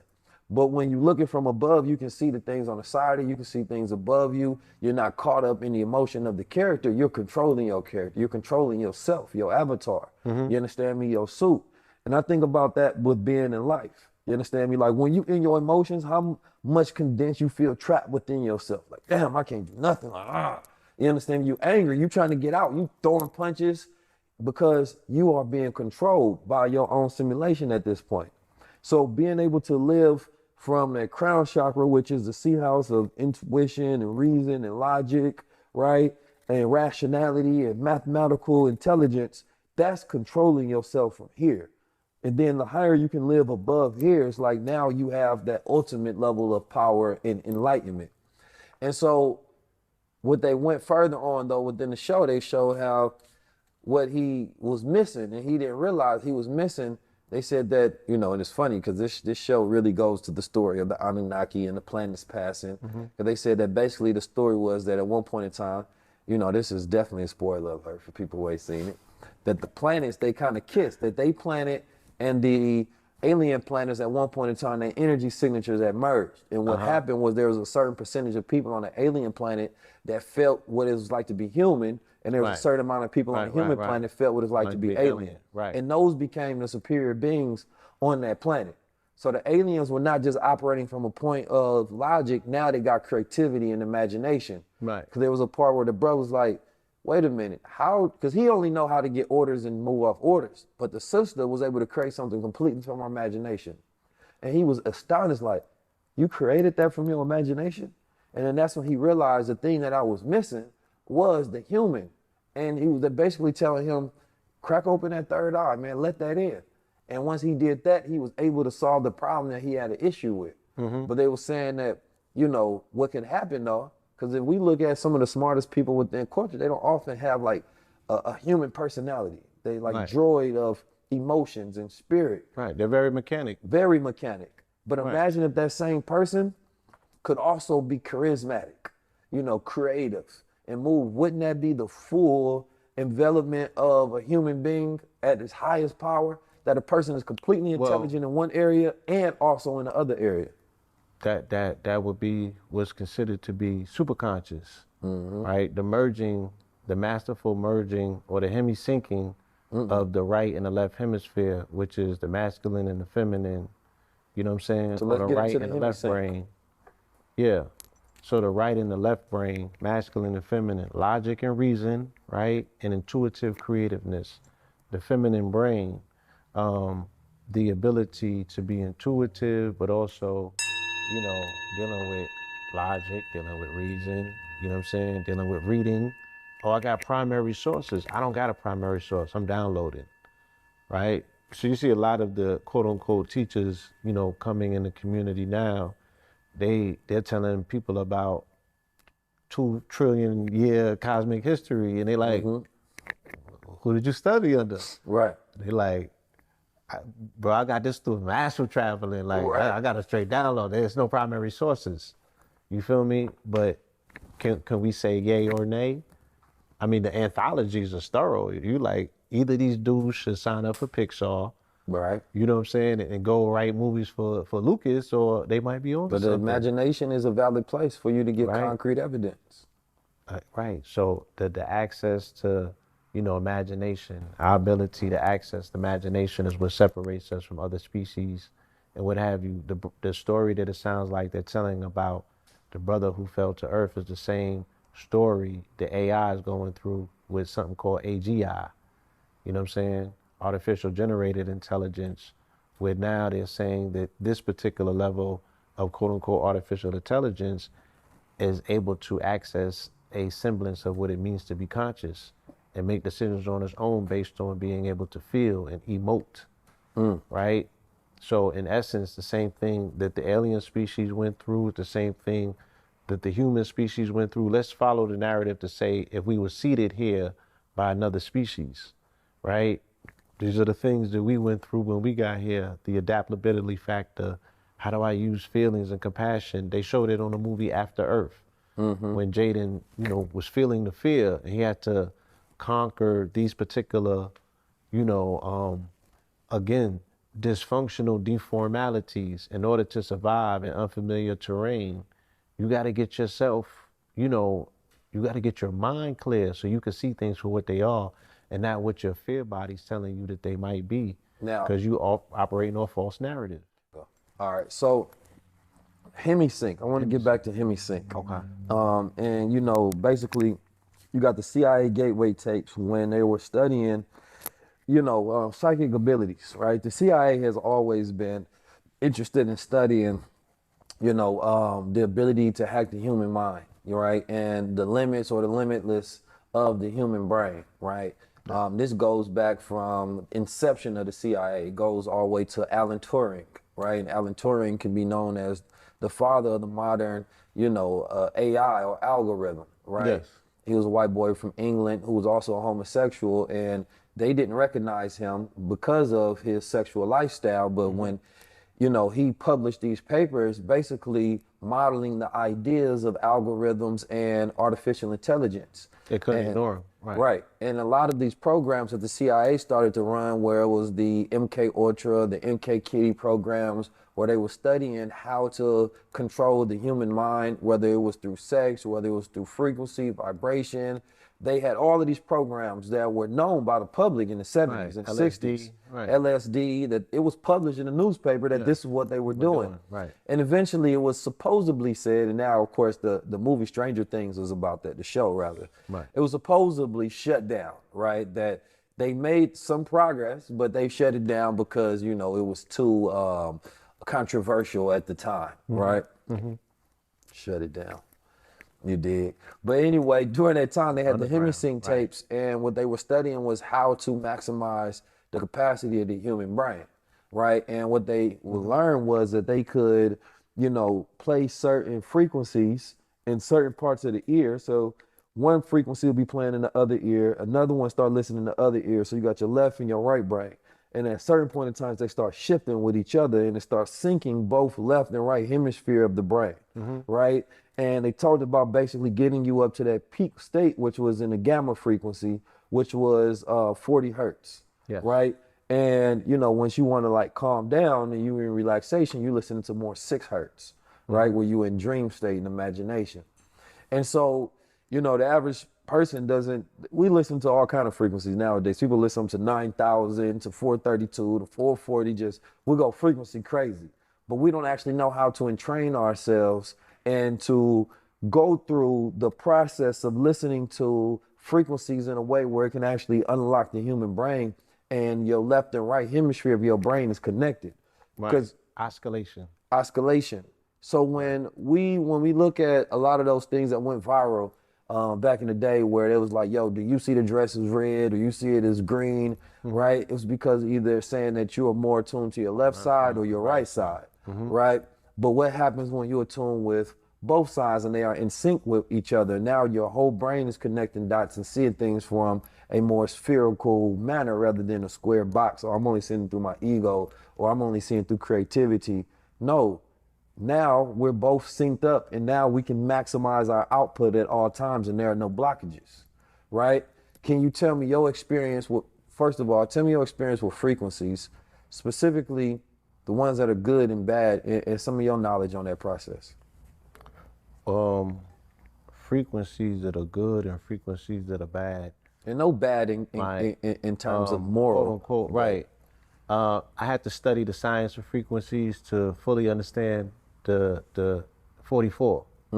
And in particular, me researching 44 and understanding that this frequency, as powerful as it can definitely be weaponized, right? And the military utilizes this frequency because the word military equals 44. Dr. Wesley talked about, and I talked about with Sci High about the weaponization of frequencies. Yes, so particularly in music. In particular, when the Rockefellers, and particular first the Nazis, when they set the musical standard, or they suggested that the musical standard be changed to A440 in the 30s, and when the Rockefellers locked it in 55 and made it the international standard, the tuning frequency for all instruments, what they were doing is they were aligning A440, when you make A440, automatically F sharp becomes what's called a double interval, and I believe it was 741. I'm sure that they'll correct me if I'm wrong, but nonetheless, F sharp sets at what was called a devil's interval. So for the untrained ear, what they're always hearing at that particular frequency is a disruption of our subatomic subtle energy bodies that's being attacked, right? And if they're able to break down us on a subatomic level utilizing frequency, once again, the things that we're projecting from our hologram, from our DNA, is going to be disruptive. So this is how you create chaos in your environment. This is how you create constant, calamity or just confusion. And then it's very easy to rule from that place if the people are always disorganized. If I'm turning up a frequency and the shape that it's creating is a cube as opposed to a circle, which is 432, which is resonating like this at all times, right? It's circumambulating, right? So this is negative ion energy creating positive effects, heartfelt energy, love, right?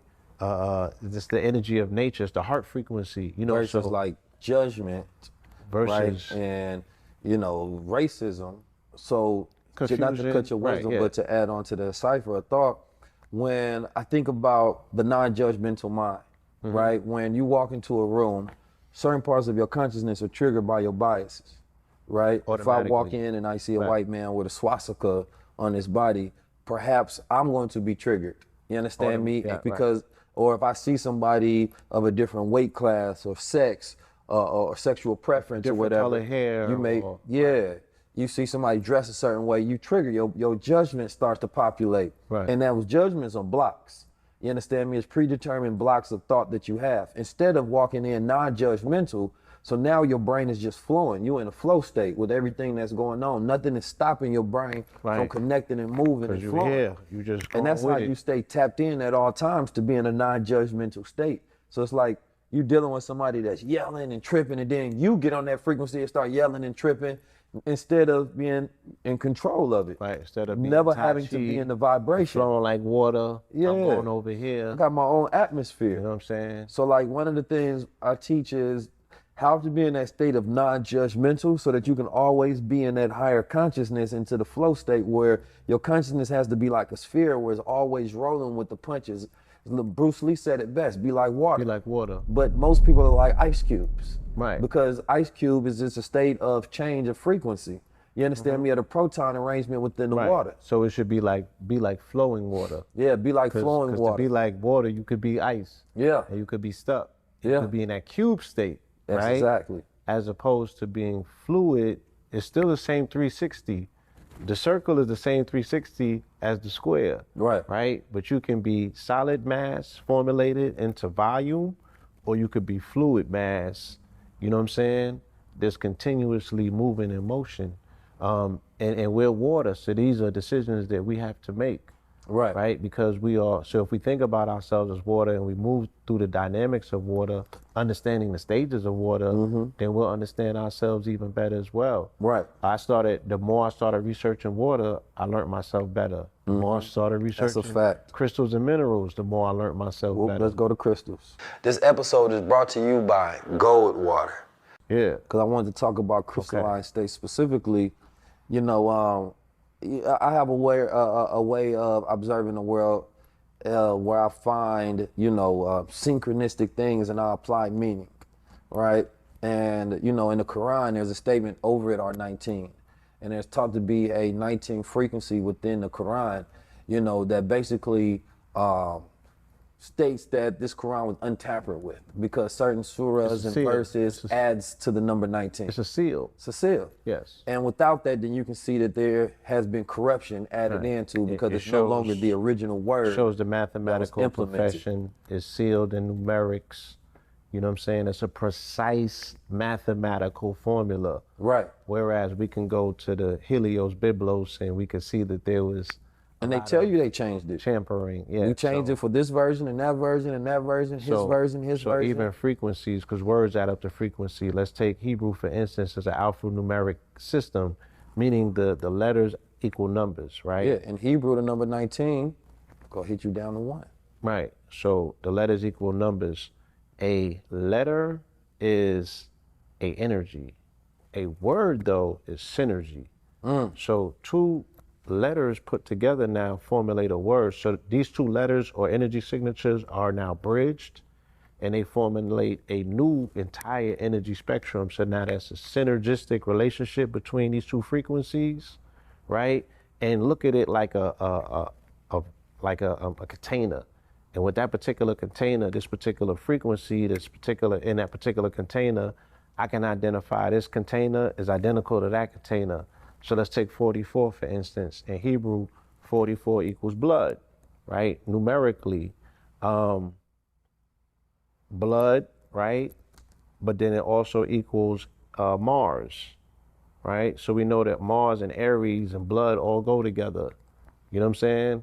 And when we go to gematria, we find out, so gematria is the numerical counting system of these particular words, right? We find the word brain equals 44. We find the word light equals 44, right? And when we go to the brain itself, inside of the brain, we find that the area of the brain that's responsible for language creation, semantics, and music perception is an area called Rodman's 44, right? So and then we create music in 4/4 bars or 16 bars, right? We still are constricted or confined to these aspects of utilizing 4, which is the door, when we create these things which are gateways between this dimension and the next. So I wanted to get something though, because what I was getting to with the Quran, when we're talking about crystalline and frequencies, there's something called, Christ consciousness. Yes. Right? Now the Quran in the chapter 19, verse 19, you understand me, is where they introduce the birth of Christ. All right. Right? Now, and my understanding and breaking down is that when you live a certain way, whether it's chants, hymns, prayers, crystals, whatever it is, it starts to vibrate you on a certain frequency. And you always at that frequency. It's like when I hit this and it's going down until they get to the point where you can no longer hear it.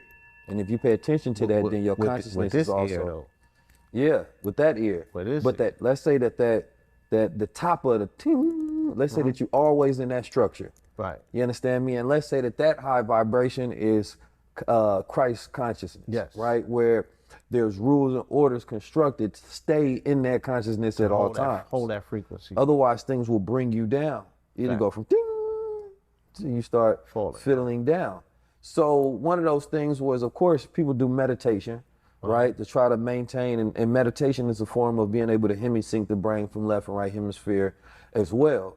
People do prayers. Muslims pray 5 times a day to stay consistently synced in and tapped into that higher consciousness.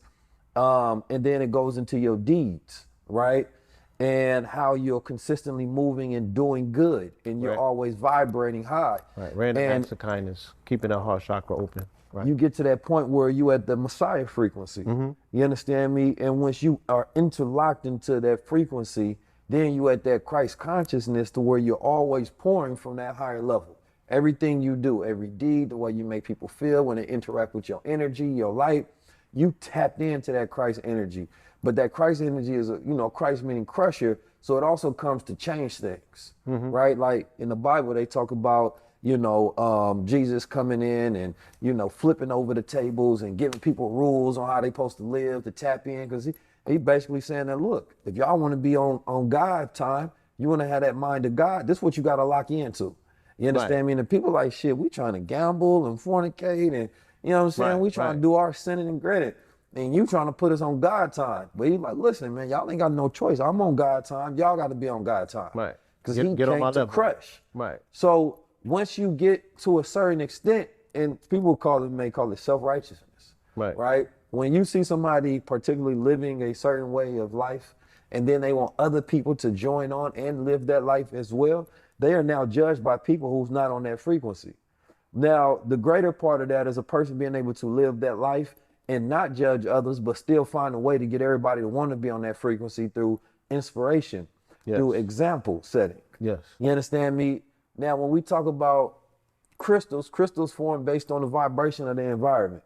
You understand me? Why some crystals are going to come out perfectly formed and other ones weren't. based on, you know, the shape and the frequency allowing them to grow outward. Pressure, right? The pressure. Now, you have on a magnitude of crystals. Yes. You understand me? And I know that you have something called Christ Consciousness 44. You understand me? A lecture that you give and that you break down. Yes. I want you to, two things for me. If you can explain to people how they can tap in to that state of Christ consciousness. And because Mother Tanetta talked about it in conjunction with tapping into the mind of God, where she would read the Quran. I believe she read it from front to back every week, so that every letter and every word was what was vibrating and emanating within her mind. So imagine praying 5 times a day and reading the Quran every day. The only vibration that you have is supposed to be the word of God. So that means that you can only think with the word of God and vibrate within that. And imagine your environment being sound bowls and crystals and pleasant words. You tapped in. Yeah. She's filling her cup up till her cup runneth over, right? So she's making sure that her mind is mentally immersed at all times in the word, and she becomes a manifestation of the word, because now she's presently present in her walking, living, breathing meditation. She's lucid living on principle, right? And her heart chakra is open because, again, the reason why the color of Islam is green is because it deals with the heart. It deals with the planet Venus, hence the fact that we see the star and the crescent, right? And the fact that it's on Fridays is when we make acknowledgement, you know, to Allah and you know, and all Muslims gather on that particular day because it's resonating on heart energy, heart space energy. So if she's holding that frequency, right, and she's ascending her own, again, her own Jacob's ladder. She's going through her hero's journey, right? Disciplining herself enough to get through what they say is like getting through the eye of the needle, right? That's how difficult they say it is to get through the heart chakra. Right. And they'll show it in the Giza pyramids, the King's Chamber. You got to go through a shaft on an angle through the left. You know what I'm saying? It gets real thin. You got to crawl through it. It's very uncomfortable. But once you get to it, you're in the glory of the upper room. You have access to the throat. You got access to the ajna, which is the third eye, and ultimately to the crown. This is the upper room. Now you in the kingdom of the Most High. You know what I'm saying? The skull, they say where Jesus went to go, the cave of Golgotha, right? And that's where this pineal is at. This is what's called a crystal palace. You feel me? The pineal, the hypothalamus. So there's actual crystals yes. where the pineal is at. The pineal is a crystal, right? The ears have crystals in them. There's crystals, our skeletal structure is crystal, hence the fact that if we jump, we create what's called piezoelectricity. And that's from pressure. When you put pressure on crystals, they release sparks. They release electricity. So when we're jumping, when we are utilizing, they like, them niggas just playing. No, they not just playing basketball. That's the most active piece of melanin on the planet at any given time. That's melanin in motion, real time, right? You can see the miracle through them. And playing basketball is using the earth. Because as you drop the ball, the earth is jumping back at up, you, pushing right. the ball. You understand me? Like, we don't even understand the Defying actions gravity. that we do on a daily Right. basis. The super dynamic, super, you know, quantum physics aspects of how we utilize these avatars and these vessels to create, you know, or defy cosmic law. You defying gravity. You know what I'm saying? And looking good doing it. Looking great doing it. You feel me? Look at MJ was flying. Like, Flying, you know, right? we got hops. You understand me? But that's flight. But, you Right. know, the greatest ability that we have in flight was, of course, within the mind. You understand me? It's Right. our ability to be able to travel from one place to another the same way we talk about quantum entanglement. Right, so that part, right, the ability that we're speaking of, taking over the most important piece of real estate this side of the universe, which is your mind, right? Getting back into the driver's seat of your spaceship. The thing that's going to take you through this universe when you lay down at night. The thing that's going to take you through this universe when you drop this robe of flesh. You know what I'm saying? She's saying, I want to get in close contact with that now because I understand the ability to access this realm and this reality. So I don't have to have a reunion with it, you know what I'm saying, after the fact and reincarnate and come and do this again. I'm going to be fully conscious in my vessel and my being I'm gonna, inundate my vessel with this light. That word is light, especially if that's what you are vibrating to. Because what you vibrate to frequently, Yeah, what you do frequently becomes your frequency. your frequency. See, like we talked about this before on light bodies and enlightenment. You understand me in that? Of course, it's easier to control the people who are controlled by their lower nature, ego. You just got to keep putting out those things in front of them, keeping them distracted. But if you're talking about somebody, imagine if you have a whole world where all of these people are wise mystics. Right. They walking around with all this wisdom. How you gonna fool that person? You can't fool that person that's locked in. My experience with enlightenment came. I was about 21. I was incarcerated. I got locked up thinking when I was 19, and I was practicing Ramadan in accordance with the Nation of Islam. I just got moved from one part of the jail to another part that was like the Club Med part. Like it was super laid back. They was gonna work release. I wasn't even supposed to be there because I'm not from Virginia, so I wasn't supposed to move from one part of the jail. But I was working at paperwork, and I was really disciplined in regards to how I was allowing myself to study and to get in contact with the concepts of what spirituality meant. You know what I'm saying? Now that I had this time to myself, and the sheriff was like, we don't recognize the Nation of Islam, as a religion. It's a gang in the federal, prison system. So he was like, if you want to do that, you got to go back over there.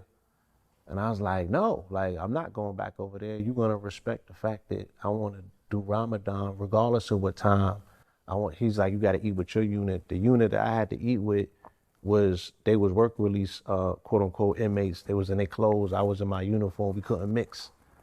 And rather than just falling on my sword, I had, cause we had payphones in the venue, I had called Islamic Council in DC, right across the bridge. And I told them what was going on.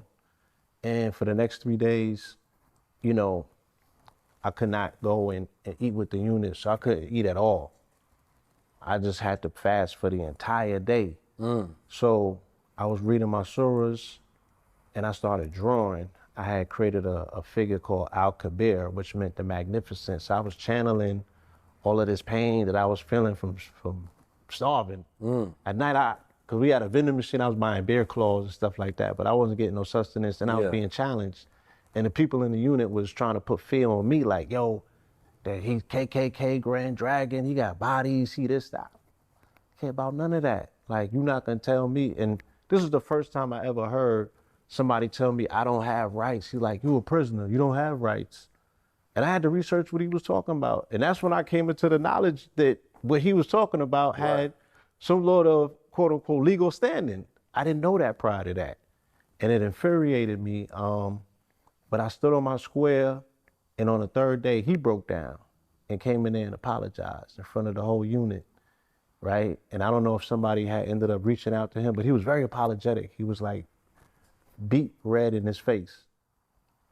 And after he left, people were coming in the unit, coming in my cell, like, wow, like you stood up to that. And you know what I'm saying? They folded before you did. And everybody hand that I would touch, I would know everything about them in like 2 seconds. And they was like, you got a gold film, like a gold light coming off of you. And like 2 weeks after that, I was out of there. I had what was called a reconsideration. I went back to court based on some changes that was on my sentence. And cause they do a whole point system when they give you time. And I disputed some of those things that they was calculating, ironically got into court. The judge took back a year or 2, and I was up out of there. But that brief period and glimpse that I was able to achieve what I felt was the most peaceful, zenful, spiritual state under pressure, I can't even explain that to nobody. So if people want to doubt the power of, really disciplining yourself and tapping in to this frequency, you have the ability to attain these things that you might think are only fantastical, or things that people speak of that, you know, it might just be in the realm of imagination. If you can think it, it's accessible. Right. But, you know, to experience it is to really convince yourself how real it is. Yeah, I mean, you know, I think it's the fact that we very powerful beyond words, right? You can't really put words to how powerful we are. Everything that we try to do is we're trying to replicate the power that we have within ourselves. Sometimes the unaccessed power, so we try to create a machine that can duplicate the inner powers that we're no longer connected to. But it's like if they get us only in the rat race of time, you understand me? Consistently going at the trinkets and things and money and problem and distractions and fear and issue and fear and politics and, oh, every 4 years it's a new president, it's consistently resetting. This is their way of keeping you condensed into a space with no actual self or inner realization of who you are. Because the example that was given, that if you think about the wisest person that you know, and imagine if the whole world was just that wise, everybody walking around on that type of time, then of course those who you consider to be the 1% or the elite or whoever you consider to be machinating and fabricating this reality, they would have no power whatsoever. So it means that of all of the things that we can do, whether we're talking about getting wealth, you understand me, and gaining power and getting certain positions and jobs, there's nothing greater than we can do besides having self-knowledge and inner realization and enlightening ourselves. That when you get to that point where you locked in, and when you're talking about enlightenment, you literally talking about vibrating at a point where you have more light within your head. You understand me? Because of the electrical truth of knowledge that now exists in your glands within the different hemispheres of your brain, which means that that's what you're going to act off of, and that's what you're going to use to control reality. Well, you understand the mechanisms and the methodology that's required for one to want to rule the matrix. There's only still less than 1% of people who even aspire to do such a thing. That's a fact. Right? And maybe even smaller than that, right? A lot of people don't approach this thing like, oh, I can actually, you know, create or you know what I'm saying, disrupt this reality to a degree where my thought itself, right, can change the dynamic of how this world operates, how people see themselves. But that's the most, and I guess, you know, that part right there, where thought is the most powerful thing that you can composite and produce, you know, because if you're not thinking anything, you're not producing anything. But if I can get the collective imagination, because there was a sister who talked about, she was a Disney exec, and she was saying how she wanted to embed the gay agenda throughout Disney, right? And basically she said anywhere she could, she was sprinkling queerness in all of them, meaning that, oh, these people kiss, these people do it. Things you wouldn't notice, but it would be subtle things. And the reason for her doing that is so that she can start to embed certain thoughts and changes to try to shift paradigms. So just hold that there. I just want to jump in right here because I stopped over here and I want to get back here so you can get back there. Right? Talk to me, man, you know. The formulative years, when we're talking about the spiraling and the uncoiling of the serpent till it becomes, you know what I'm saying, wide enough that now it's opened up in the spiritual that can receive more light like this as opposed to like here, right? The first 7 years from 0 to 7 is when you program the subconscious. So if I program the subconscious from the years of 0 to 7, any and everything that you do beyond that particular point is going to be in response to this program, which operates 95% of your life from this point on. So the Jesuits said, give me your child for the first 7 years and I'm going to give you an adult. Because it's almost impossible now to undo that level of programming because the spiraling goes like this now. So in this whole aspect of this spiral coming through, if I catch this particular node right here, that spiraling now is going to ripple and replicate that particular pressure point, that node. Like if I put an imprintation on it right here, that imprint is still going to replicate itself every time that spiral goes. So now you're dealing with this particular generational trauma that keeps popping up in all of these different manifestations in these 7, you know, these ages of your life that's broken down into 7 years. You know what I'm saying? Going through these quote unquote 7 chakras. You feel me? So, you know, these are ways that we observe that they utilize, programming. You know what I'm saying? So Some back of to that what you were crystal saying. menthol, just to open that's us up deep. while we That's talking. deep. You understand me? I brought out all of the stuff. I brought out the bowls. I brought out the crystal The menthol. crystal menthol You know what I'm is deep. saying? Some Yeah. mullein. We got the gold water, the silver. Whew. We need all the high vibrational tools. That crystal You understand menthol, me? yeah, hit that bowl low, cause that opened up something right there. Absolutely. That's the fourth time I hit it. Yes, indeed. Yes, indeed. So like, all right, let's say somebody listening right now and they like, all right, I hear what y'all brothers talking about. Y'all was Right. definitely going high level, but how do I activate, right? And you know, throughout time, human beings have had multiple ways that they activate. Whether they're sitting down and they sun gazing, right? At the point of time where the sun has the lowest radiation, you understand me, and they're allowing that frequency of the sunlight to entrain their mind. You understand me, and allow them to tap into that higher vibration. Whether they're planting themselves on the ground, Right. you Grounding. understand me, and they're grounding. Soul to soul. Whether they on the beach with the piezoelectric energy, Sand, waterfalls, whether they are cleansing themselves with the chakra, making sure that their environment is staying clear and light, whether they're eating the right way with plant-based electrical foods, Yes. whether they're drinking Can we talk about this veganism? crystallized water. We can talk about this vegan thing. We can definitely talk about it. But like, you know, meditation, exercise, Right. you know, all of these particular things that you're going to utilize, whether it's chants, hymns, prayers, Right. like all of these things are to keep you vibrating high. Yes. You understand me? Like high level conversations is one of those acts to where just by listening to it, you go start tapping in and you may start getting a little chips off the calcification process. Right. So the concept is this: high tides lift all boats. Talk to me. Right? High tides lift all boats. So if we're in an environment, right, and the conversation is here, and we pull up, right, and we know that our mental plane is It's here, jumping up. right, and the standard, we coming in here, you feel me? Then we have the ability, what, to build these palaces continuously. That frequency is gonna lift everything in this environment. So high tides lift boats. The fact that they say, do not become a product of your environment, make your environment become a product of you. That's enlightenment. So right? before you go further, because we didn't even get to the to the drip and the crystals.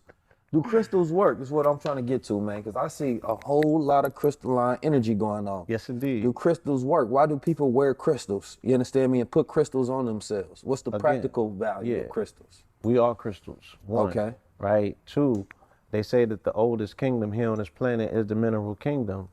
So if I want to pay homage to the creator, you know what I'm saying? I resonate with the things that was laid forth for me that he said that I have dominion over once I come here, right? I have to become familiar with the things that he had already put in place because his cosmic intelligence says that this predates me for a reason. I want to know why. His intelligence is in these particular stones. It has been uninterrupted and based on millions of billions of years, it has been pressurized, right? Into available medicine, right? Cosmic medicine, where each one of these stones do different things. They mean different things, and they're part of an appreciating class. There's a rock market identical to a stock market. So when we talk about crystals, they increase vibrational frequency. Absolutely. So we talking about my own frequency, and what's the point of most of the crystals? Like myself, I got it wrapped in copper, right? Yes. So you have two agents on your body right now that are superconductors. You have gold, which is a superconductor, and you have copper, which are superconductors. Once again, if we look inside of a building, any particular piece of architecture is going to be lined up the same way that your body's lined up, right? But the thing about gold that makes it so effective as a superconductor is also non-corrosive. So when we speak about the internal organs and we speak about the inner constitution of our body being rusty locks, if you will, the pineal, we know that this particular gold, right, decalcifies pineal glands. Why? Because gold as a noble element is non-corrosive. So now you putting it into your particular electrical body, your inner body, right, is given a conductivity in that particular body, and it's just revving it up. It's giving you all the electrical amplitude that you need. It's decalcifying or chipping away on the rusty locks or the pineal gland. Now the pineal gland is fully functional. A fully functional pineal gland does two main things. It releases endorphins in the daytime during sunlight hours, which is responsible for, or it releases serotonin, which is responsible for the feel-good endorphins. And at nighttime, melatonin is responsible for rest, repair, reparations, restoration, right? All of the things that are necessary for us to take the experiences that we had during the daylight hours, the stuff that we heard, the stuff that we learned, the stuff that we observed, and now you're making sense of it. Now you're compartmentalizing it. Now you're putting it into the places where it needs to be. Now you're waking up a little bit more smarter because God has had a new experience that he's made sense of. You know what I'm saying? And the connections are even more broader and wider. And every single day that you live prior to today set you up for today to be the best day of your life. So we are crystalline structures, right? We are composed of crystals. They call the blood the crystal lake. Our blood got crystals in it. Our ears got crystals in it. Our pineal got crystals in it. Our bones got crystals in it. Our eyes got crystals in it. You know what I'm saying? I don't think, definitely all over our brain is crystals. And water itself is a crystal. You feel me? So we are crystalline beings, living on a crystalline planet, traveling through a crystalline cosmos, right? And at essence, we're stardust. So we are composed of the same mineral structures: carbon, hydrogen, oxygen, and nitrogen. The fourth most abundant elements in the universe, right, is what you find here, is what you find through entire galaxies. So once again, you know, we are the things that existed before physicality. I'm non-linear, I'm non-physical, right? I'm composed of stardust, I'm composed of water, and I'm controlled by my mind. I'm extraterrestrial. You feel me? I'm extraterrestrial. I'm extra earthbound shit. The terrestrial stuff is earthbound stuff that you find in the physical plane. Water don't come from here, stardust don't come from here, and the mind you can't find, right? So right away, right, we could skip all of the I'm an extraterrestrial. And we know that these people don't like aliens, so they damn sure ain't looking for them. To deport them? I mean, we talk about, you know, technology like Web3 and metaverse, but we have a biological metaverse, you know, and that's our imagination. We had dream time, we did good to go play and become characters and jump into different dimensions. Right. And today's scientists still cannot, you know, properly say this is the practical reason for dreaming. This is what we can determine that this is why dreaming is. The same way they can't tell you, you know, what's in the ocean, right? Here's you have the vast ocean that is most of the planet. You have dreaming, which takes up most of our time here on Earth. You understand me? When we are sleeping, we go into a completely different state where we live. Right. And they've been trying to figure out ways for people to lucid dream for years. 20% of your life is going to be spent dreaming. And if you're lazy, you're 30%. Right. So the people who have created probes, who they say have gone to Pluto, they've landed probes on the planet Mars. They just said that they flew a probe, the Parker probe, into the sun. They got a probe, so they say they kissed the sun, made of element called tungsten. Once again, them understanding these elements and how they work, they had to, you know what I'm saying, coat these particular crafts and vessels to get all the way into the sun. But these people can't tell you what's at the bottom of the ocean. Yeah, that's amazing to me. 90% undiscovered. And it doesn't make sense to me, especially with the science behind of how hot the sun is, how far it is away. To be able to send a probe, still have signal and frequency, come back with information and data that you can utilize. You know, I think the scientific community got some explaining to do. You know what I mean? Because some things, the computing ain't puting right now. They just ain't making sense to me. Computing ain't puting. We can't go to the bottom of the ocean, but we can go and touch the sun. That's 93 million miles away. Right. 93 million miles away. And the Kelvin degree of the sun is so hot that even 93 million miles away, we feel it, and we can die by too much exposure from the sun. Yet we can send an intelligent machine there and back with information, with data that we can properly analyze and use. Now, and we don't even have real pictures of the Earth. So how are we getting real pictures of the sun if we don't have like a real just straight photograph of the Earth with thousands of satellites? One day understand things. We should bring some sun scientists on this program. I'm looking for one. I'm looking for all scientists and I got a physicists. few that's cold with it. Bring your institutional degrees, and I want to learn. Yeah, we could really chop this up. I wrote a book on it that it's called Convos with the Cosmos. That's still coming out. And not only did I explain all of this based on my observations of the sun in 2020, I also showed where we are anatomically, right, subatomically connected to the sun.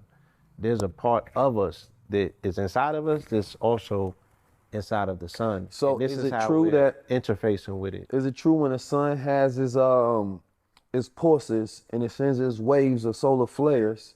You know, people say that that's when they activate and they psychic connection to the sun. What's the truth behind that? Well, not to the sun, but the you know, way that, with the way that we themselves. communicate with the sun is by way of the solar magnetism that comes by way off the sun, right? The woman, in particular, this beautiful specimen that we don't understand, this technology. What's the gender of the sun? Right? The sun is genderless, right? Because it's electromagnet. Yeah, it's not. It ain't cis. It's right? non-binary. It's a non-binary sun, y'all. Even though they call them sun, but that don't mean it's masculine. Yeah, that don't. Because in Kemet, no, it's worth noting that Osset was she was the deity. She was a solar deity, and Asar was a lunar deity. So, and he's very much a man, and she's very much a woman, and they understood those particular aspects, but it was different. She was also Saturn originally. Because Ra was masculine, though, in connection with the sun in ancient Kemet. This is different aspects of the sun. You know what I'm saying? So there's a sun that you're gonna feel, there's a sun that you don't see, and they're gonna have different, you know, polarities or what have you. But you had asked, there was something else I was answering before that. I don't know. We can move forward though. Now we was getting to it. I definitely wanted to touch on whatever that particular. I was asking at first. I was asking about the crystals. Okay. You know, and people being able to increase their vibration utilizing crystals. We was talking about the sun. We was talking about the crystals, and the way that people are able to increase their frequency with crystals is because all crystals have energetic signatures. So you just have to find out what it is that you're looking for in particular, and then there's a crystal, there's a gem that specifically will help and assist with that. And the reason why it can help and assist with that is it in your auric field, if you have something that you need to sustain yourself, just like almost the eating for nutrition or for particular minerals, right? What feeds your subtle energy body? There's certain things that feed your subtle energy body that have energy signatures. And stones do that. You know what I'm saying? Lapis lazuli, this is a royal stone. Turquoise is a royal stone. You know, coral has its properties. Labradorite, this is a spiritual stone, you know, of higher planes. This particular contraption here is set in resin, so it's not a particular stone, but put together different shards of elements, and when you put them together in the field with this resin, it creates a organic field, which is organ is God energy. So again, these are ways that you can tap into the subtle energy fields. We have 5 subtle energy bodies connected to this physical body. You know what I mean? And those are called auras or things of that nature. And through different, again, through sound frequency, through color frequency, these are all the ways that we interact and interface. So, color frequency, because you are a very colorful brother. Yes. You understand me? Every time I see you, you got the brightness. You understand me? You got the spectrum on you. Now, you once told me that different colors, you understand me, have different reactions, right? So like different days of the week, you try to wear different colors. You understand me? What's the science behind that psychology? I align my color psychology, if you will, with the planets. So each planet has a different color, and that particular planet and that color has a particular frequency. So Monday is the moon, that's blue. Tuesday is Mars, that's red. You know what I'm saying? And we all know what the red or the Mars energy kind of represents. You know, Wednesday's Mercury, which is the mind. Oh no, my bad. Wednesday's Uranus, which is a day that doesn't have a color. You can choose to do, anything, but it's recommended you do earth tones. Thursday is Jupiter, so that's purple. Friday is Venus, so that's green. Saturday is Saturn, so that's black. Sunday is Sunday, which is the sun, so that's yellow or gold. And when you're in that frequency and when you're in that particular alignment, then you're receiving, the cosmic support that comes along with it. That's why I wear black, because black is all colors. So I just try to make sure that I'm in line. That was my, my all black. And But I do notice a difference between how I receive when I'm wearing red or I'm wearing gold or I'm wearing purple. Because I know that from, Taurus, my color is supposed to be purple. You understand me? And I don't wear a lot of purple. I wear it that day with Queen Afua. Right. But you got a different reception. Completely. But also I wear black a lot because I'm not always I'm already a sun. I got so much energy that I'm not always trying to receive so much attraction. So I wear, black instead, to kind of minimize, myself, because there's always so much attention already given. You know what your moon sign is? That I relax. I think it's Virgo. Okay, now that explains it. People always say that when they talk about astrology, that explains it. Right. Again, as entrepreneurs, we are responsible for containment of a lot of information, and we have to scale our businesses. So we're constantly processing information. We have to keep our mind open to new information. We have to make observations of our competition. We have to be aware of our customers, right? And the times, entrepreneurs working 16, 18 hours. So we need our rest, we need our recharge, because we need to get right back where we left off, but we're responsible for scaling. So we even have to come back in the game, even better than we left. So how do we do that, right? We have to have something that speeds the particular glands that are responsible for making these processes happen in our body. And in our body, the pineal gland is responsible for that. So during the daytime, it releases serotonin, and at nighttime, it releases melatonin in accordance with the planetary circadian rhythm, right? The way that we are helping entrepreneurs be a better version of themselves, we're making sure that people's most important asset, their body, is recession-proof, right? What does a recession body look like? One that has an energy deficit, right? One that is, slightly a few steps or seconds off, right? You can't afford that in business. You can't even afford to be a split second off. You want to be totally present and slightly ahead of the game. And that's what we focus on when we focus on the brain.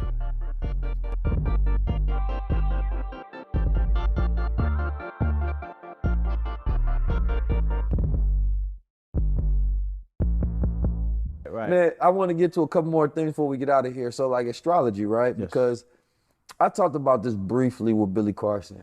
You understand me? But we didn't actually touch on astrology. We kind of breezed past it. We were supposed to circle back, but we never did. Right. And me and you had these conversations about astrology because my whole thing is sometimes people claim to be masters of astrology in the stars, but they haven't mastered their time here on Earth. You understand me? And so they say millionaires don't need astrologers, billionaires do. Yes. You understand me? And we know that there's statistics and data that show how people trade with the moon or the sun, that there's people who trade directly Bitcoin, you understand me, with the moon, right? Yes. In correlation between those times, how people react and the whole energy. I've seen it, yes. Now with astrology though, there's a lot of astrologers out there. It is. And astrologers almost claim to be 100% a lot of times. Man, they be having some details, Right. First of all, we got, Billy Carson already talked about the Mercury retrograde. Now, sometimes you find yourself where it's like, man, how come these travel details or something just not working right now? And then you be like, what's going on right now? Somebody be like, oh, it's Mercury retrograde. Right. Like that's the explain it all. Like, okay, I get it. Right, Things are going on. Planets is tripping right now. I don't actually know the science behind it, but 9 out of 10, that's a good excuse for what's happening right now. Right. But what do you believe in astrology in the sense that it can be it can be exact, accurate, predictive. I've observed, it being pinpoint precise, and I observed it not necessarily being so. Because hold on, before you go, I seen some sisters, they sell money herbs. They sell, listen, you get this reading and you got another $10,000 coming to you. And I always thought that if you got the money herb, why don't you just keep all the money herb? If you have the psychic reading of fortune, why don't you just give yourself the psychic reading of fortune? But I'm a Taurus, so I'm deeply steeped in logic.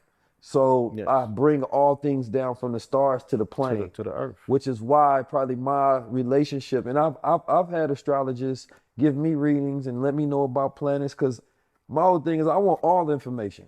Mm-hmm. Whatever information I can utilize to make my next decision to be as accurate as possible, I want that. Right. I don't mean I have to completely go off just the moon cycle, because if I was doing that and every trader did that, you probably would be broke. Right. If it was 100%, then everybody would just go off that. Obviously, you need more metrics of data, right?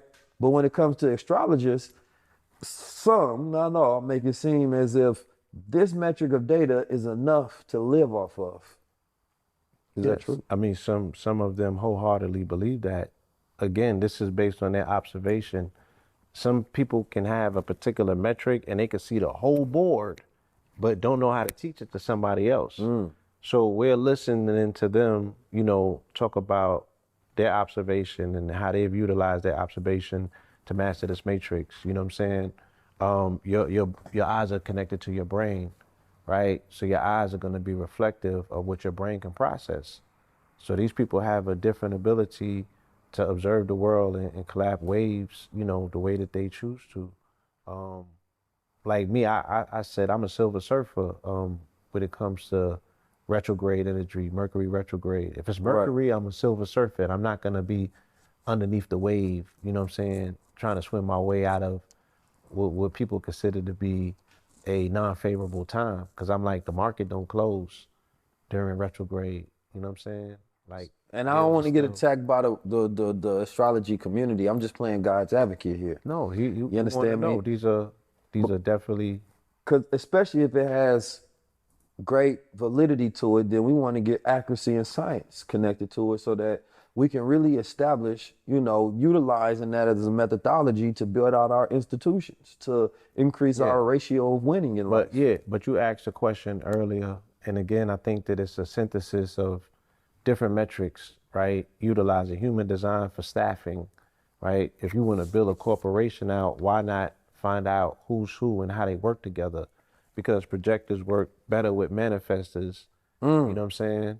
So conscientious staffing will allow you to create companies that have better probabilities to do the magnanimous things that need to be done for you to scale in a shorter amount of time. Like bro said, let's make this money in a shorter amount of time as opposed to stretching it out. No, I'm looking for an astrologer on the team. You got to be the best in the world. You understand me? And you have to know how to synthesize the information in a way where I can utilize it in practicality. Right. So there's days and there's plays. AKA, we gotta get some money together. We gotta get some money. and that's tap into the money shoppers. Yeah, so that's my thing. Like, this information is to be utilized to get money. You feel me? So to that point though, right? We see synchronistic events that happen on 1944, of course, the atomic bomb, right? Right. That's what happened on them 19s and them 44. That's 44 got them 19 keys. So when we come together, it's a tough situation. It's important because you spoke about that, right? But synchronistic dates. Unity. Though. Yeah. But like when we see synchronistic dates and we observe those dates, it was Timothy McVeigh who said that even though he knew it was 19 children in that building, he could not miss the day of the 19th, because he said April 19th is when he observed the FBI, murdering those folks over there at what's the damn place called? The Waco. Right. And he said he didn't want to miss that. Even though the children was in there, he said, no, I still gotta go for it. Right. And he believed that, he had to do it on that synchronistic date. Right. You understand me? And we see that throughout time, right? That there's particular dates, there's particular numbers that pop up more synchronistic than others. Yeah. You understand me? And what is that algorithm, if you will, of why things align on certain mathematical codes, certain mathematical dates, and what's the importance of taking advantage of those junctures in time? Right. Again, when I'm talking about the rippling and the spiraling of time, you want to get a seat, right? That you have to utilize the less energy to take a trip to go the furthest possible place. So if I want to travel, if I want to time travel, I'm gonna do something on a full moon. I'm gonna do something on a full moon eclipse because now I could time travel 6 months automatically into time. So what did they do? They did the Boston situation on a Scorpion full moon, right? Dealing with a death ritual. And now look, this past Memorial quote unquote weekend, 12 to 14 mass shootings, right? They're amplifying these particular situations, casting shadows, right?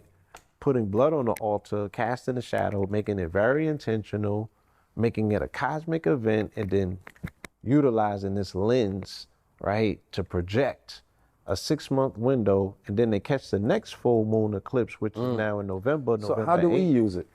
We prepare ourselves for these junctions of time and say, if this is a window and this is a portal, we have to be prepared, fully intentional, right? To say, how does our intention align with the cosmic support of this particular time? Like we got Juneteenth, June 19th, of course. Right? You understand me? That's supposed to be a particular powerful day. Right. That's gonna be a strong point in time where melanated people are gonna be gathered celebrating their alleged quote unquote liberation. This would be a perfect time to remind them that, there's still alertness, there's still awareness, there's still a job that needs to be done. If you want to secure this particular freedom of yours, you know what I'm saying? And we can look at each other at our level next Juneteenth to say that we did everything possible to not ignore these dog whistles, but rise to the occasion. Yeah. To say that it's somebody lurking, right?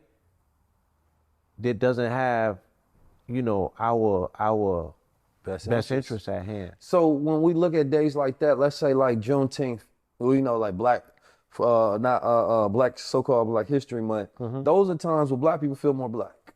They ready to spend a little more. Right. They can come out in their kente cloths. Yeah. They can claim to be a little more Malcolm on that day rather than Martin. They're reminded of their identity.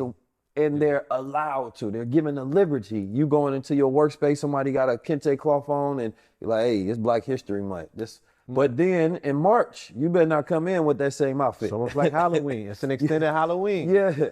Like you get to play being Black for February. You get to cosplay. Yeah. And then at the same time, those who are actually living that vibration at all the time and trying to liberate our people, like that's the best month where you can actually get people to support causes and pay attention to things they normally wouldn't. So that would be a juncture in time taken advantage of. It's like May 19th for Malcolm X's birthday. That's a juncture date where it's like, yo, we could be a little more revolutionary today. Got Juneteenth, that's a juncture day. We was free. Remind ourselves, like, let's do this proposal, this. Right. So a person would launch something on that date, right? Right. So it's like, and that kind of goes towards symbols, because when we talk about symbols have a powerful energy within them. The same way letters and symbols are semi-autonomous information machines, right? They automatically have in their wielded power. Yes. That when DNA and consciousness recognize it, it's going to stir something within self. Right. When we look at Bored Ape Yacht Club, my bro had brought this up, and a lot of people was, whether they believe it or not, I'm sure there was synchronicity. You guys realize for the last 2 years, they got Black people to invest in monkeys and dogs while making fun of us and taking our money from us. Thank you. But Doge was going to the moon. When y'all get done, go look at Bored Ape Yacht Club and go see the imagery of how it's connected to Nazism. It's damn near the same imagery, but they know we won't study long enough to say, and now look how many billions of dollars they made off of us and our culture, and then the music industry gonna come in with more NFTs and continue to rob us. All we need is us. And if we study this shit and know this like the back of our hand and have the same debates about LeBron versus Jordan, we're not gonna do that here tonight, right? But we have to know this market the same way that we know sports if we want to be free. There was connection. Ian said that, the Bored Ape Yacht Club utilized the branding of Nazism. Propaganda. Nazist propaganda. Yes. We can look back throughout time and see where apes have been utilized to spread propaganda against original people. Absolutely. And also just, propaganda against Asians, against Jews, against a bunch of different type of people.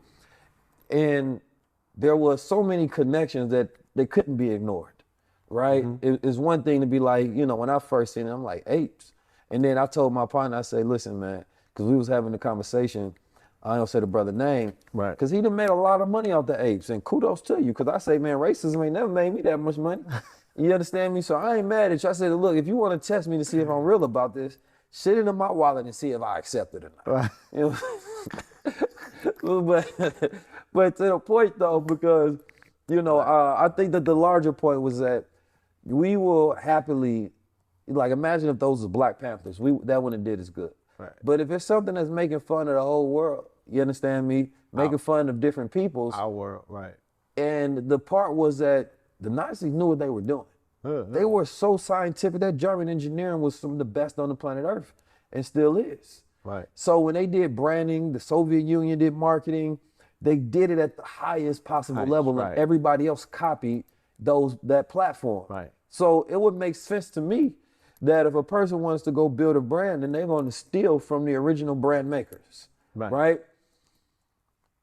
What is your take on the stealing symbols and retrofitting them for your cars versus the original energy that those symbols had still being in that and you not having the ability to turn that around? So you're talking about reclaiming particular symbols and re-engineering them, and with the hopes of saying, if I'm gonna re-engineer it or repropagate it with this particular intention, right? I don't want to tap in. So if I want to take back the swastika from the Nazis and put it back into the indigenous aspect of saying, I saw the Incas with this, I seen the Mayans with this, is it still not going to have this stigma? And in Oakland, there's a Buddhist temple that still had the swastikas on. Right. Or if I want to take the Confederate flag and say, oh, I seen pictures where they got that from the indigenous people of the land. Right. You're going to have to do more explaining than anything else. And that might be what you want. You might want it as a conversational piece so you can upsell this idea that its original place came from here. But was it probably easier because people had less information on the original symbol when they were stolen?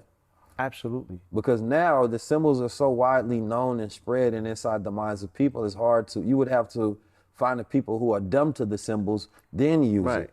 But my whole thing is like, once again, are we gonna abandon everything that we know has power in it because somebody else, you know what I'm saying, jumped on that particular, frequency or jumped on that thing and now they utilizing it. If they didn't have power, they wouldn't have took it. Right? So we have this thing where we don't want to fight for nothing. Like we just gave the rainbow up. We just give it all up. And it's like, you have any alternatives? That's how you fight? That's how you show up? That's how you protest? You know what I'm saying? So everything is a game of chess. You feel me? Somebody move and you got to respond with a move. We haven't seen enough of our people counter responding to moves. What's the importance of symbols though? Because for me, I utilize the sun, moon, and stars. Those cosmic entities. If you can go through every people throughout time and they had some sort of connection to the cosmic entities. Of course, when they looked up there, they seen a sky full of stars. We don't even have the same, sky as our ancestors. So our imagination towards the cosmos is completely different just based on our observation. Because if they looked up there and they seen a bed of stars where they seen the Milky Way and the galaxies, it's going to make them ponder upon the universe completely different. than in our reality to where we have all of this light pollution and we can barely see a couple of twinkles up there. Right. So we don't look up. And now we got into a people where we look down. We look down, right. And so our spine is consistently taking on more curvature and our head is down. Which and means, that's done something to the perpendicular man. Right. So you got less access to the ability to tap into enlightenment because you're perpendicular. Your spine has to be straight, right? Shout out to the nation. They show, right? Shoulders back, chest up. You know what I'm saying? Your stomach in, chest out, head up. Right? Because the only way that the energy is going to properly move and fluctuate up that spinal column is, you know, a man has to stand straight. You got to be straight. That's how you move your energy. So, and not to cut your wisdom, but if you think back in the day when people did have a little curvature in the spine, because they read so much, which also means that those were the people who had the most knowledge. But now this curvature is the people who are distracted the most. Who or in their more so reptilian brain, right? And they curve like a serpent. So I'm easily able to control you through stimulus from your screen. Oh, I'm mad emotional. I'm shooting my brain, right? I'm warping my brain with dopamine hits because I'm here all day. Oh. And you less confident. Oh, shit. Right. Because when you know, if you want to raise your confidence, put your head up. It's going to automatically raise confidence. Right. You got to put your hands up. It's going to automatically raise confidence and testosterone like a victor. Right. But if your head is down and for every inch it adds 10 pounds, so it's going to continue to curve, you're going to have back problems. Now it's messing up your whole spine. Now that perpendicular man who's perfected himself to stand upward has created technology where he looks downward. You understand me? So it's a de-evolution. It's a devolution. Yeah. Right? Where your mind goes, energy flows. Right? So if you're always looking down, right, that's pretty much where your mind and your energies. You're not open to the cosmos, all of this quote unquote sightings going on, all these visits, you know what I'm saying? All this traffic taking place above your head, and you're not even in the game. Right. You feel me? But see, that's the whole point of like, you got the you know, when I created the crowns, or recreated them, you know. Yeah. Because I did want to say, and when I drew the character in '95, because it was right after the Million Man March, his name was Al Kabir. I drew him with the crown. Feel me? I had tapped into that frequency, and again, it was reminiscent of what I was experiencing in that cell, going through a period of enlightenment, where I was like, I was detached from the pain of the body going through, you know, fasting. You know what I'm saying? And I was like, I'm just all in my mind right now. This is all mental. And so that's what the star and the crescent's always represented, the potentiality for enlightenment. The fact that in my mind right now is the stars and you know what I'm saying? And it's a constant reminder as well. Yeah, these cosmic bodies are constantly, you know, downloading in my mind and giving me different particular ideas and you know what I'm saying? I'm pulling from the forces of the cosmos. I mean, just think upon, you know, the sun, moon, and stars are so powerful, right? When you're looking up at the stars, it's a form of meditation, allowing your mind to refresh, you understand me, and to not think, but to just relax into the cosmos. You understand me? And the average person does not look at the stars anymore, does not observe the stars and wonder upon the universe, right? Does not tap into the moon to understand the connection that it has on its body and it's pulling away the water. Do not step into the sun and absorb that energy and that radiation. You understand me? That sends all of those vitamins and minerals. And sun grays. So we are without the sun, moon, and stars within our lives. You know, but those are three elemental things that we can utilize on a consistent and of course a daily basis. And we don't live on Earth. Ask me how. Talk to me then. How we don't live on Earth? You see these soles on Yes, these feet, right? About 1 or 2 inch. These particular plastic insulation post 1960s, you know, we started wearing rubber on the bottom of our feet. Rubbers are insulators, so we're not getting no electromagnetic frequency from the planet, nor are we standing on the planet. We're always 2 inches off of it. So we don't take our shoes off and ground on the earth. If you have lived for 40 plus years on this planet, accumulatively about 1 year of that time have you spent maybe, right? If you grew up in the South, maybe with your feet planted on planet Earth, physically on the planet, absorbing, right, the electromagnetic frequency that comes once the solar wind, like you said, once that cosmic energy comes from the sun, it it hits the planet, right, and it's available as food on the ground. You eat through the bottom of your feet, your soul. That's why they call the bottom of your foot soul. That's why they call the sun soul, SOL. So soul to soul, you're eating, right? You're also dumping, you're releasing inflammation and tension into the ground, but you're also pulling up all of this energy, this cosmic energy and information that's just coalescing, on the ground. No one's utilizing it. So why It's for does you. modern man think he's so advanced when he doesn't utilize any of the natural resources around him? Because when you think about it, everything that we create is created almost to disconnect us from the food we eat. It's disconnecting us through the pineal gland. It's calcifying us to the way that we brush our teeth with the fluorides. You understand me? The chemical flavors Right. that we put in, it takes us away from natural Because everything. we are the latest iteration of civilization. When they created civilization, that is when they started going counter nature, right? The act of creating civilization, stone edifices and things that were not necessarily based on living in forests, right? Because first So they is that lived the in, possible prime difference between prehistoric people and people now? Was that we created technology, to disconnect, and they created technology to connect. right, right, exactly. You know what I'm saying? This is when people started rivaling the idea of the Most High Creator, building out cities and, you know what I'm saying? You got to push out nature in order to do that. And then attempt to come to some sort of compromise. Nature's always going to get the short end of the stick. Nature is feminine. That's why the masculine energy that gets built up in the city at all times have to go out and seek feminine energy for redistribution and balance, for Right. connection. So they made that mistake in New York, right? And they was like, yo, we got to bring some femininity back in, right?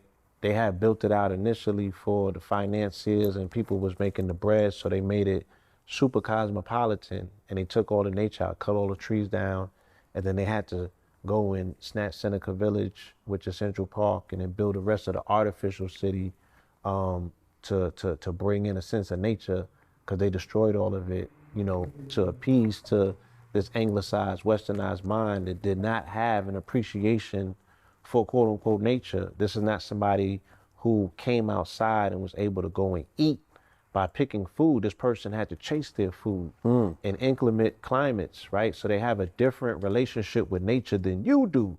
Nature's aggressive to them, right? It's not a friend. So they don't treat it necessarily friendly. But coincidentally, here in this country, you can find them in the mountains, you can find them in the forest, you can find them in nature. That got me to a thought that was a little different, but it's like when we talk about mental illness and we talk about psychiatrists and psychologists and clinicians that deal with mentally ill patients, the fact that they have their offices in the city and a person has to go through an office in the first place is already, it lacks the proper design to heal. Because you would think I would want to meet my psychiatrist in the park. You understand me? Meet me around greenery. Meet me around healing. I talked about this with Billy Carson. Hospitals are designed around death. It looks like a mortuary or a prison. They don't look like a place you're going to be healed. There's no sun coming in, no crystals, no plants, nothing. Right. Where's the plants? Where's the sun? These are the things that will help regenerate and recharge somebody that reminds them what life is. They get them ready for the morgue. Right. Like you said, a woman's house should have plants. There should be, and a man's house should too, but I'm saying fellas game, like if you with a woman and she ain't got no plants in there, number one, she got plants, that means she know how to take care of them. You understand me? She is a nurturer, and that is a necessary feminine quality. The nurturing quality of a woman has to be consistently, trained in order for her to have that quality in which she use it with you. But if she understands, I got to pick these flowers, I have to water it at certain times, I have to give it sun at certain times, it's training her to nurture all the things within her environment.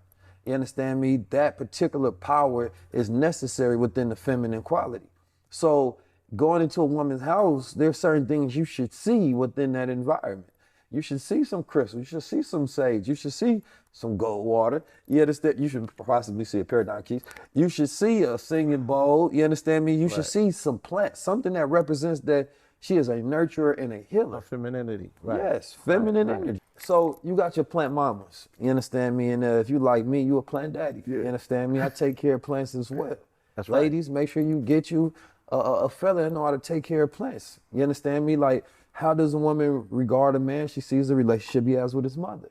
You have to see how a man is taking care of feminine energy and his relationship towards feminine energy. Yes. It will be a direct correlation between how he's going to treat you, the feminine energy in his life. My grandfather taught me something that was key at an early stage of my life. He said, women are like flowers. He's like, treat them like flowers. And I had to grow into understanding what that meant. I was like, okay, they delicate, you know what I'm saying? If you water them, you know they have a tendency to open up and blossom. You give them sunlight, you know what I'm saying? They'll just because they pretty don't mean you gotta pluck them. Right, just because they pretty. That's what he was trying, that's what the OG, you talking about all this pretty stuff, man. He trying to give you the game from the cane, you understand me? Yo, brother, I was trying to give you, man. Just because they pretty don't mean you just go and pluck them right up, man. Leave them where they are and just observe them. Make observations. Appreciate. And yeah, you know, and I'm definitely at that phase of my life that I appreciate, you know, nature's beauty. You know, Creator is outdone himself with this one. That's a fact. It's definitely some amazing geometrical, symmetrical, you know, and I say symmetrical and intellectual at the same time because there's nothing more intellectual than something whose symmetry is where it needs to be to reflect his divinity. You know what I'm saying? The femininity and of the electrical symmetry. It's just like it's that feminine energy, man. I get you, man. It's like I just Yeah. Black men, why y'all ain't ready to go to war for this, man? Man, you got to. Like, but because, you know, that's a longer conversation, but it's like, thing ever, unfortunately, black men are not as in love with black women anymore, because if we were, we have a whole different world. We would have a You understand me? Like, disposition. most world wars, you go back in the day, a lot of wars would start just because of the woman. Wars were fought over women. Now, don't get me wrong. It's a lot of niggas in they kill and shoot each other over women. A lot of times they don't even know, but that's the wrong war. Yeah, that's the wrong war. I'm talking about, you know, defending her honor. Right. You know, when you set a standard and you be like, you know, hands off, not this one. Right. Right? Because I understand her value and her worth. And she could bring forth a God to this earth. That's a fact. Right? So I'm going to make sure that she's protected, respected, and never neglected. You know what I'm saying? So you don't got to send me no viral video, no European saying that they prefer her DNA stocks. And I'm like, y'all just now finding this out? That's dangerous. You feel me? Did you see that video? I seen that video. Right? And, you know, that's just the truth of the matter. But we know this. We knew this about the French. We knew this about the Italians. We knew this about the Romans. All of them, when they went into these particular regions, the Dutch and Brazil, the Portuguese for that matter, you know, the way that they not only dominated but sexualized through their domination, in particular, you know, our women, the way that they merge their genetics, right? You have their specific ones, you know, the German is more scientific and engineering with his mind, but the French and the British and all of them, they get more into the genetic engineering. You know what I'm saying? They want to interact and interface at a gene level. Yeah. And get in there and you know. And what was it about the Romans that had them with the Roman antics, of romanticism, and how they quantified that whole system of engagement through relationships? Again, you know, I think that it was very much indicative of their environment, right? The fact that if you have to fight to eat, you know, that level of aggression leads to domination. You know what I'm saying? Domination and conquest is, they are Aryan people. So Aryan is Aries, is warlike. They had a movie called Clan of the Cave Bear, and they showed their domination tactics was sodomistic, right? That's how they broke a particular person down. When you have a dominant hierarchy and you're moving like animals in that particular dominant hierarchy, that's how they put their masculinity in check. Now, I don't know if they got this from observing aspects of nature, or this is just their substrata aspect of underneath, you know, substrata humanistic nature, where they're not even animal yet, because an animal even obeys this particular nature. They're substrata. They're somewhere in between. And that becomes culture. And because of the domination, right, based on their particular conquest, then they start genetically imposing this on the people who they conquer. And we see it coming out in our genes, and we don't speak about it as a community, and it shows up as a perpetuation of abuse. When we talk about culture, right? Not Nipsey, but Kendrick Lamar did an album basically about conversation around culture. But I was particularly watching a video by a guy named Thomas Sowell. You heard him? Yeah.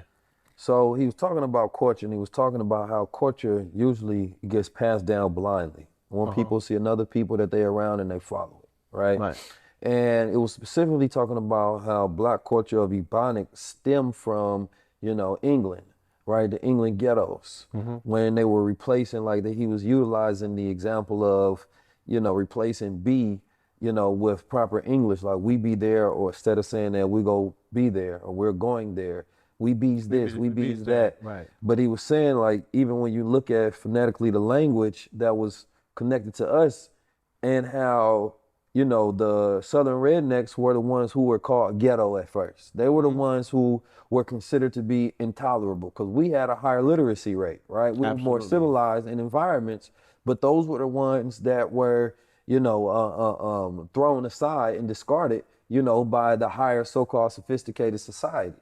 But those were the people that we were around the most. Yeah. So we took on those habits, our speaking habits, acting habits, eating habits, we black rednecks. Movements, black rednecks. Yeah. But we are so proud of culture, but we don't know the roots of it and how most of our culture, from our slang and ebonics, you understand me, stems from our connection between rednecks and slave masters. To our oppressor. Our proxy to the lower class of our oppressive society. And which was why when you go talk, you watch Fred Hampton, how he was able to mobilize, right? Because what he realized is that, all of us that's down here in the ghetto are seen the same by those at the higher class. Right. When we start voicing our issues and problems, it's going to be the exact across the board. They treat us a certain way because how we speak, how we talk, how we dress, our education, right? Our level of money, so whole nine. Right, he was speaking to the commonality of the classes. Yeah. Martin Luther King started speaking to the commonality of the classes, right? With his poverty movement. Malcolm X was showing an ability, or, that he may go about speaking about the commonality. Human rights of the classes, right? Yeah, human rights. So now you're talking about stratus, you're talking about classes, right? And this is the game that's being played. So under the disguise of quote unquote racism, so they like, we don't want you talking about this over here. The observation of race, which is a very low level observation. Yeah, that's a low level conversation. You know what I'm saying? It's very hard to differentiate, right? Because they're operating off of a lie, same way that we operating off of a lie. Go take a upper class black person, super bougie, right, in that class, and see how he treats a poor class white person. It's gonna be the same way he gonna treat a poor class black person. You understand me? Because it had nothing to do with your skin color at that point. I'm of a different class. I'm not a part of your race at this point. That's the way a person starts to believe within themselves, that I've graduated from this. Right. The difference with them, the European that is being overlooked, that is the one that is global, the acronyms for him is WEIRD. Western, educated, independent, rich, and democratic. Right? And he creates weird science. That was another movie that they grew up on. So Western, educated, independent, right, rich, and democratic. That's not the hillbilly. That's not the M&Ms of the world. These people are totally forgotten. These are more so, your leftists and your liberals and your WASP and things of that nature. You know what I'm saying? And their global reset and everything else that we could see is clearly, showing that there's a class war. It's not a race war. Nah. They're destroying the lower class. They're destroying the middle class. Look at who stormed the Capitol. Look at the militias that were formed to go against government. Why? Because they feel like them as a group of class of people have been threatened, oppressed. right? They felt threatened from a class standpoint. They're speaking about labor, right? They're speaking about population regeneration. Right. You feel me?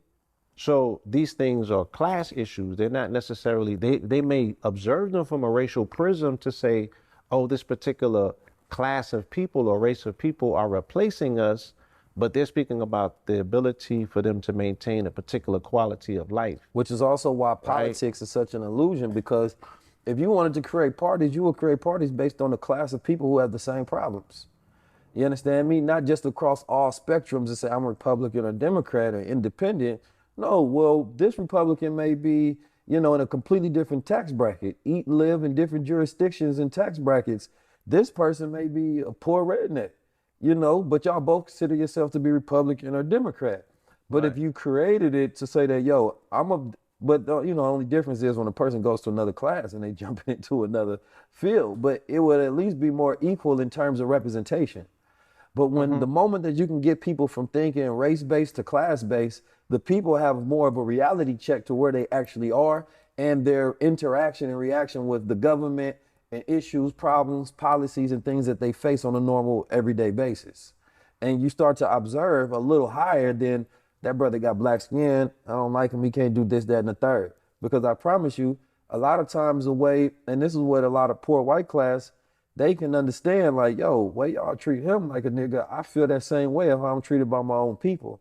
So when they listen to hip hop music, they say, in certain music, yo, I get this, because this is the sounds of the ghetto, which are relating and hitting on the same tenets, points, and principles that I face and deal with on my daily basis. Remember, country comes out of blues, right? So it's the same expression. They're singing in their music the same thing that they observed us going through because we were going through it in proximity. Whiteness as a status is something that was created, relatively, not too long ago in the 1800s. So the Irish were considered white niggas. The Jews were not considered quote unquote white at all. So the Irish did not get accepted into whiteness until after the New York City draft riots, right? When melanated people started rebelling. Irish started rebelling about getting drafted to go to war to have to fight for melanated people. So they started attacking melanated people in New York. And once the dominant society observed this, they was like, oh, they put in that work. Right? We need y'all to be over here and now overlord them. Watch them over here in terms of police or fire workers, firefighters and things of that nature. So they slowly brought them in and they changed their status by changing their class by changing their status. You know what I'm saying? That gets me thinking on another point as well, just the fact that since most of the things that we agree to, it's like, let's say capitalism. Capitalism can only work for a group of people who have certain personality types and engineered a certain way to go get it. You understand me? But everybody else, and let's say as we look at the statistics and numbers, there's a reason why there's only a certain amount of millionaires. Because there's a certain amount of people who society has set up based on their personality type and the way that they think to thrive. And everybody else may subscribe to that way of life, but based on the way that, your type of intelligence or your type of personality or your speciality and skills, naturally, you would never thrive in this. But you agree to it not knowing that it was never set up for you. Right. Your learning type dictates that you learn a particular way. But if I'm only teaching you to be a worker, you know what I'm saying? But let's say your learning type is you're left-centered, you're creative. You need to learn by me drawing on a wall. You never got into your learning. Right. So your developmental dysfunction is that you only, you know what I'm saying? I got you over here playing my game. You dig what I'm saying? And then you 12 years a slave into it. It's the same structure if you look at NFL or NBA. All of these people that have a certain genetic phenotype built a certain way, you understand me? They range in a higher possibility of being able to go to the NFL or the NBA, but we know that the numbers of people who actually go is very small compared to the thousands or hundreds of thousands of young boys and women that want to be in these professional fields. But you cast a wide net and you allow everybody to dream of being in something that they could never be. There's only a small percentage of people, like I said, that who actually could be there. Then there's certain people who break past certain mental barriers to where they force themselves into places because their mind has that much intelligence, Right. where they understand the sweet science of it. But they and then understand that in. that's 1 out of 10,000. They told you that in Django. So they like, look, there's gonna be a few of them that figure this thing out and break from the pack, you know what I'm saying, and get into this particular bag. We got a little spot. So they like, Right. could be a walk-on. We got a little spot for you over here. But society not set up for the rest of the people Nah. to condition them to what they're good at so that their strengths are what they actually go after. Because a lot of people, Right. you may have the same dream as somebody where that's their strength and that's your weakness, right? And so you would think in a different modified society that it would be set up in a manner to where people are gravitating to things that are connected to their strengths. So now their dream is connected to their strength. But some people have dreams connected to their weakness. So therefore, you got a goal, let's say in entrepreneurship that requires you to think logistically in a certain way, but that's your actual weakness, right? Let's say that, you know, you think that you're musically inclined, you want to be a rapper, but that may be your actual weakness, but it's what you see and inspire because that's what the people around you are successful at. So you have to learn to redefine and remodify society in different ways where a person's human design is what they go after. And this is why knowledge of self is first important. So I was about to say. When you comprise the schools and the universities to where a person, like school should be first, the basis of school should be classes to where it's all about learning yourself to optimize your understanding of who you are and your strengths and weaknesses. Nobody should graduate high school only knowing whether they get a 3.0 or 4.0 or they, you know, made whatever honors roll, but they don't know themselves. Am I good at spatial intelligence, music intelligence, linguistic intelligence? They don't know none of these things about themselves. Right. You should have a full breakdown of your design chart, and that should help dictate your pathway. So the travesty is that we're sitting on the edge of our seats, biting our nails, right? Caught up in our emotions, whether, you know, little Timmy gonna make it home from school or not. Right. And he's going to learn garbage. Right? But he's in the he's in, you know, he's in the line of bullets, right? There's a possibility that he might not make it home. I see my first shooting at school. Right? But he gotta go and learn things that's gonna make him developmentally dysfunctional, right? And not fit for society. And he runs the threat of getting killed, right? So we gotta do better, because what you're talking about is necessary and needed, but who's gonna teach it? You feel me? So the metaverse that I'm building out is a earn and learn, you know, modality where we gamify the hero's journey, and people are now incentivized to learn these things about themselves, right? Where you're rewarded to get into you. Right. And to learn you on any and every aspect that you can master self. You know what I'm saying? And that's what's gonna give you the power. You powering up your avatar in these spaces and these places. And then you realize that you, yourself, are the most stable asset class. You know what I'm saying? We're so confused. We're chasing somebody else's observation of how the game is played. So these things are just like sparks out of our minds, NFTs and moments, memories, and memorabilia. That's how I classify NFTs. But you are the beacon of light that all of these thoughts, ideas, and moments come from. So why not see yourself as the generator of currency and assets? A lot of people are mad at the fact that the NFT market is down, but I'm not. The NFT market is supposed to be down because of the way that it was built up, the hype in the first place. In my first interviews, I said that, you know, I want the market to crash because that's when you have to prove out the actual value of the underlying technology. The system itself has to crash where people can prove their own underlying value of who they are as a human being. There's, unfortunately, and this is why I don't really regard people as being special in so many ways, because you just happen to be born in a society that catered towards your strengths. And the other person happened to be born in a society that did not cater to their strengths. It catered to their weaknesses. So whether you're somebody that has a great memorization technique in school and you get good grades does not mean in any semblance that you are better than the other student who did not. Because they may be greater at doing a multitude of other different things than you that are not metrics of value. So this is where we go into, and this is where I challenge all my peers and all the educators around the world, that when you develop out these courses, when you are teaching, you're an educator, you have a responsibility. If somebody's paying you for this knowledge, develop it in a way where you are developing the students, right? Like that's why I start with learning how to learn. That's Learning why how to learn. we have the personality test. We have the ACEs test. We have so many different things because along this way, you are going to become a better person, a more developed, optimized, performing person. Performing. And what this is More going to effective do, and more efficient. Right. the more you know yourself, the more you know how to place yourself. Because people are placing themselves in positions that they can never be successful in. They don't belong. Right. And this is how you structure the family. If the family knows, if you got a chart, you should have a file on the family. This is like, okay, my son 1 through 5, this is how his brain was, this is how he learning.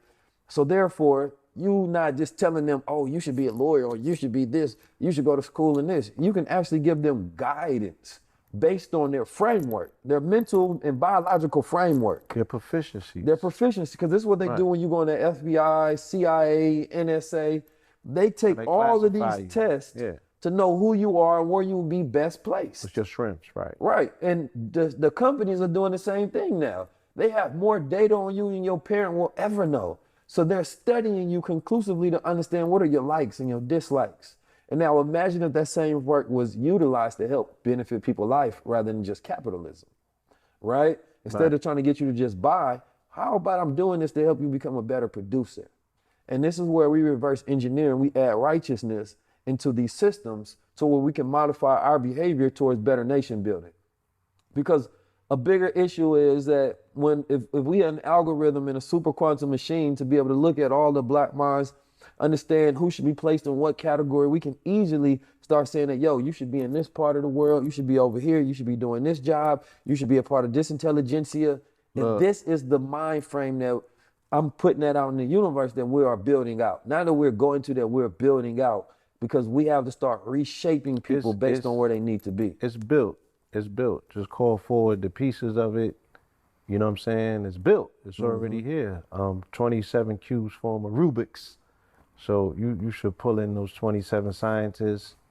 And I think that if we have problems that are unsolvable to this day as a community and a society, why not put it to a computer? Why not throw it to AI? Why not throw it to a quantum computer to see what the algorithm says at this point, right? Once we install our mind in the machine, right? Once we spiritualize matter, which is the machine, and put our mind into it, we also can put in these quote unquote problems with these are just equations. And these computers can now calculate and say, you know, based on my assessment, you need to do this. That's what it is. It's just a test. So again, utilizing machines to become better humans is, you know, what I'm focusing on to create what's called a super sapien, right? A person who has, because I'm gonna tell you what they're attempting to do with AI. They're attempting to edge out God, because when you change the probability factor to automation, if you don't have probability, who needs God? God only exists when probability exists. You're praying because you don't know the outcome, right? But if the outcome is predetermined, guess what? You don't need God no more. So this is a play, their final play, you know what I'm saying, on those who was created from the mind of God. This is now their final play to outwit God by utilizing their mind to create an externalized mind in a time when man himself is coming up against the challenge of a lifetime, which is he's coming into contact with machine. And the main question remains, will man mount machine or will machine mount man? That's key. Right? You know, I wanna interject there and we can close out in a second. Okay. When we think about technology, everybody, not all people agree with understanding the metaverse and blockchain and technology and utilizing it. I can tell you this for a fact, that those who are already in power are going to use it to maintain or increase power. Why wouldn't they? I can tell you that for a fact that you don't have anything to lose because you already don't have anything. So for me, when we talking about utilizing technology and resources and becoming more efficient and productive and creating our own, there's no reason why we shouldn't use these systems that come. But the problem is that most people don't think of how would I tailor this for our liberation. They only think in thoughts and patterns of this is how they're going to use it to keep us oppressed. But every time I learn something, I think about how this can be used as a tool and a resource. Because again, so my brain is going to framework it completely different than the other person. They're only seeing it from one angle. Right. And so to be an angel for a person is to give them a whole new perspective to be like, yo, let's see it from this way. Because this is actually how we save ourselves. Right. So if you turn something just 1 degree, you've changed it. So even 440 hertz, if you change it to 441, you've changed the whole dynamic.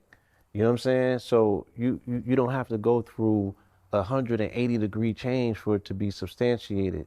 You don't have to change 360 for you to change something. 1 degree changes something. So in this conversation, people are gonna have an opportunity to think different. Why? Because we allowed them access to a whole different perspective. So they like, oh, I just see this thing different this way, right? And again, and isn't that the kind of quintessential idea of an angel when they show it in a movie? An angel come out of nowhere and they say something to you and give you a word. And you was like, oh man, on an angle of light, was such an angel. They pop up on an angle of light and they drop something to you, almost like a mineral. You was mineral deficient. That gold water. It locked in. That one mineral and right now there. I can access, right? Oh, I get it now. I changed this. Boop. And my whole reality changed. That is the formula of dropping the key on somebody. That's dropping the key. You feel me? And, you know, this is what high level observation and conversations are about. Again, the ability, right? High tides lift boats. Stimulating the mind. So they like, oh, I get it. I can see it. That's why analogy is so important, you know, implanting a picture in somebody's mind. You feel me? And the reason they say words are worlds is because you can see what I'm saying. That's a super fact. You feel me? You can see what I'm saying. And that particular mental configuration has the ability to change a person's whole outlook. I see through pictures. I see through vision. Everything I create and frame, and when I have to explain it in analogies because I have to build a picture in your mind so you can see what I see, right? And that's my whole thing. Everybody doesn't do and see through pictures, but that's every time I get a thought, I have to add a visual representation in some form, way, or manner. And the way I explain that is for you to get that same vibrational feeling so that you can architect the same picture. Once again, so that I can impart visions. You're locking in your concepts to geometry, and you are, as a you know, architect, you're transferring that particular geometry to somebody else's mind so they can build crystal palaces and see these particular things. The game that we are countering or going against is the fact that we know the adversary at any and all time wants to control the narrative, right? Because if they can control the narrative, you are always observing the world out of their eyes, right? You're not even observing the world through your eyes connected to your brain, which connects you, right, to this particular, you know, frequency. No, you're watching the world almost like how in Dark Crystal, the lady plucked the eye out and she had an eye in her hand. We watching the world through somebody else's eyes attached to a brain that's calcified. If I only give you a certain type of ingredients, you can only make a certain type of dish. Right. So that observation cannot see but so far because it's calcified. The pineal's not fully activated. You're not seeing into the darkness. You was talking about earlier making, and this is what they say in the book, we have to make light conscious of itself and dark conscious of itself as well, because darkness is just another spectrum of light. You know what I'm saying? It's just a void, but it's another spectrum of light. And when we are engaging in people's, you know, biophosphorus lights are going off in their head with these visuals that we are imparting by way of these conversations, we're making darkness conscious of itself, right? Because the light and the images that they see in their mind is they're seeing it. Just because they don't physically see it, they're still seeing it. Just like when we go to sleep, we are observing and making observation of things that are super lucid. Where you like, shit, not only did I see it, I seen it. That's a fact. I seen it in different colors. I felt it. You know what I'm saying? It was real. I came back with a piece of it on me. You dig what I'm saying? Dream walking, man. You jump in and grab something. I grab stuff from dreams all the time that I utilize in real life. There are certain conversations I've had in my dreams I know you do. that I ponder upon to this day on what they mean, and it actually helped me navigate. I actually used the piece. I was having a conversation with the Honorable Minister Louis Farrakhan in my dream. Dope. And he told me something. Dope.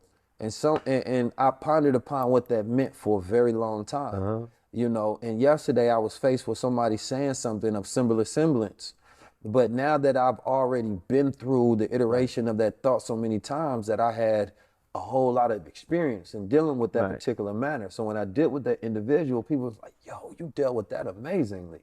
Because, you know, I've been through a whole nother dimension where I got experience from that. Prepare for it. And, you know, the brother Jabril, who was Farrakhan's right-hand man, you understand me? And he was, you know, close to Honorable Elijah Muhammad as well. Say that, you know, when Honorable Minister Louis Farrakhan visits you, it's like, it's real.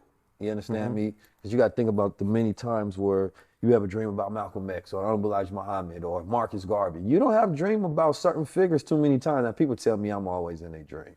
Me too. I be in the astral plane. And I be behaving myself. That's you know what I'm saying? Yeah, I be. You know what I mean? They be like, oh. They always say I'm there helping. Yeah. Usually. And I be in and out, but that don't mean we got a connection. No, I'm just No, it don't. It don't mean relax. No matter what's being told, we ain't not married. Calm down. Yeah, relax. That was not that wasn't the sign. You had a low level observation of what you thought was interpreted anyway. Wrong dimension. Peace family, 19 Keys tapping in, and this episode is brought to you by Goldwater. Now, sleep is probably the one most important thing that a human being can do. I know people used to tell you, come on now, entrepreneurs don't sleep and things of that nature. Don't listen to that. That's complete bullcrap. You need your rest, right? Now, the importance is that the universe has, or nature itself has aligned the body, right, with a circadian rhythm. At 10 o'clock, we naturally are supposed to stop eating and our body starts to secrete a fluid, making us tired, right, known as melatonin. Those who have heard of this understand this. We often disrupt that process because we have artificial lights, blue lights within the day, and by the time we go to sleep, we never get into that deep beta delta wave sleep, right? Now, this is not good. You want to get into that deep REM sleep because at night, what happens while you're sleeping, your body is resting and regenerating, processing all the information from the day. Your cells are going there healing. Your body is digesting the food, clearing out your colons and the rest of your body. So when you wake up, you're clear and you're operating at optimum function. Now, one of the issues in society today is a lot of people don't dream. When they do dream, they don't dream in color, right? Or when they do dream, they don't have lucid dream. And a lucid dream is when the dreamer realizes they're dreaming. That means that you have power over your subconscious faculties. The same way you have power in the lucid dream when you can control everything in your reality, it's the same way you can have power in a lucid woke state. But the lucid dream allows you to be able to figure out complex ideas and things that's going on in your own life and take control over it, right? But everybody doesn't even know how to operate in that standard of reality that every human being has the possession to be able to tap inward to. We have great testimonials when it comes to Goldwater that our customers and our clients are always coming back and say, yo, I had my first deep dream in a long time. I've had great sleep. So sometimes I would take Goldwater right before I go to sleep. I also take it when I wake up in the rising. So it gives me that energy, it gets me started. I take it on an empty stomach 30 seconds before I eat anything in my stomach, and I take it at night. So it helps me secrete that melatonin, that electrify my brain, tapping into that third eye, decalcifying my pineal gland. So by the time I wake up, I am abundant, I am refreshed, I am ready to go, as all human beings should. Listen, I don't know what you're doing right now, but make sure you get a great night's sleep so you can wake up refreshed, and then do it on the go and see if you're more in that electrical mode. Tap in.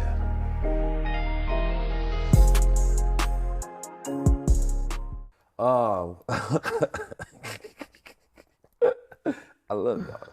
So, but anyway, man, to that point though, man, you know, being able to utilize that state where you lucid dream or just dreams period and interpret that, but find it good meaning, I think is the key, because most people think of things in nightmares and dreams, only think of it in dreams. I think that oftentimes there's just a lesson that you are supposed to learn and an angle of thought you're supposed to get. And if you think about how do I squeeze you know, something good out of this, then you're Right. always going to look at it from a certain angle to say, how can I loop this around and utilize it? But if you're looking at it for it to be something negative that's draining that you can't use and that was a blockage, then you're going to look at it from that angle. And I always choose the angle of goodness. I always choose the angle of alchemization, right? For manifestation and Yeah, execution. and I want to say that, you know, this build, you really, because I haven't identified it enough, but we've really been talking about alchemy, alchemy, alchemy, alchemy, alchemy, alchemy. You know what I'm saying? Even like when I was speaking about the body as a lab, you know, the body as a lab is responsible for the alchemical process of turning lead into gold. You know, and lead can be a lot of different things in our life. Lead can be heavy thoughts. Lead Right. can be sins, shit that's heavy on your heart. Lead could be all the way heavy metals to the physical, you know, poison that we are, you know, chemtrails and, you know what I'm saying, the metals in the food, and for other people, the shots and stuff like that. You know what I'm saying? Lead could be self-doubt, fear, uncertainty, and doubt. You know what I'm saying? All of these things, you're responsible as an alchemist to turn them into gold. Gold can be found in the solar plexus, which is your third chakra, responsible for courage and will. This is all about the willpower. Do you have the ability to generate the necessary energy, the thought, the idea, and manifest it, right? Bring it into the material plane, because you said what? Everything exists twice, right? But it's a process that it takes. It exists in the mind, and then you got to bring it and give To birth reality. to it. You know what I'm saying? Precepts to and that takes concepts. willpower. So what we're observing in public, especially with our people, black men in particular, is that they lack willpower, right? They're being destroyed in their lower three chakras, dealing with the root being disrupted by way of the home, many of them being born into single parent homes, or, you know, places that they're not getting the necessary foundation to build skyscrapers from.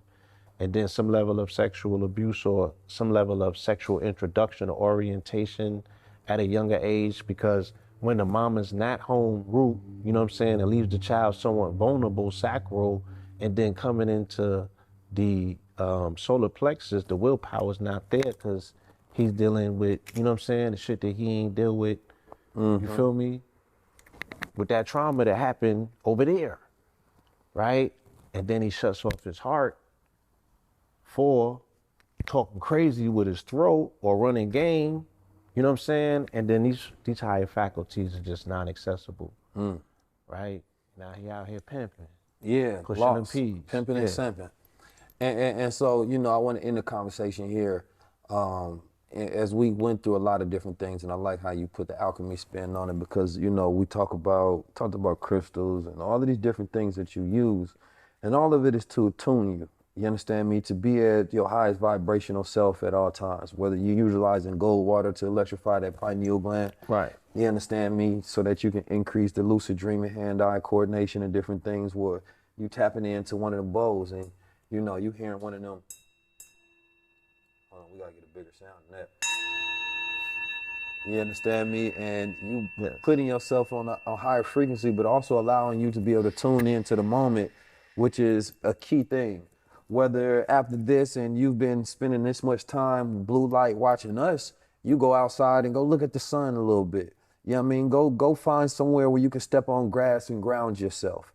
Whether you're meditating, chanting, praying, right, reading, whatever it may be, there has to be some sort of practice, induction into your life that is helping you optimize yourself into that state of godliness, right? Society has not created itself in a manner to help you optimize your best self. It's only set up for certain people to be at the top. So you have to create your own reality on where you can be at the top. And the only way to do that is to where you have to live above the state of this existence into a higher plane, where you get to utilize the greatest nation on the planet Earth, which is the imagination, to produce your own reality. Because when I want something done, I have to start within self, then bring it outward, right? I use this story when I was talking on stage at Recession Proof. I say, listen, and I heard this at a TED Talk. It's not mine. I give credit where credit due. But the brother was saying, he said, there was a story of a man looking for his keys. and man lost his keys. And they seen the man outside his house, and the woman walked up, and she was like, "What you doing out here?" He said, "I'm looking for my keys." And so she like, "Where did you lose them?" He said, "I lost them inside my house." She said, "Well, why the hell aren't you looking inside your house?" He said, "Well, it's dark in there." And she was like, "Huh?" And it speaks to how human beings don't want to go and find the solutions and the keys where they are because it's hard. Right. So you start looking outside yourself. You start looking outside the very place where it exists because you feel like it's easier. Oh, there's light out here. No, you have to go where the source is. And Right. anytime you start looking outside yourself for validation, for greatness, for godliness, for perfect, for perfection, for realization, for any of those things, you are already lost and you will never be connected to the source needed to where you should be in position to place yourself into exaltation. So I appreciate you being here, my good brother, because I think we went through all of the chakras and all of the frequencies. Oh, it was still things we ain't hit on. Shout out to Mama Pill. Yeah. Shout out to Red Pill. Yeah. Shout out to KT. Yeah. Dr. Sabi, Elijah. You know, all of the ancestors we got to give. We might have to honors do and a part respect to. 2 of my brother. This is Dr. Sabi's stepson. His mother was married to Dr. Sabi. She was the first person on record to cure AIDS. Let's put First that person on record. on record to cure. He comes from a family of practitioners of higher consciousness. You understand me? That have ushered many people into the frequency of thought, that have brought many people out the matrix, that are teachers and healers.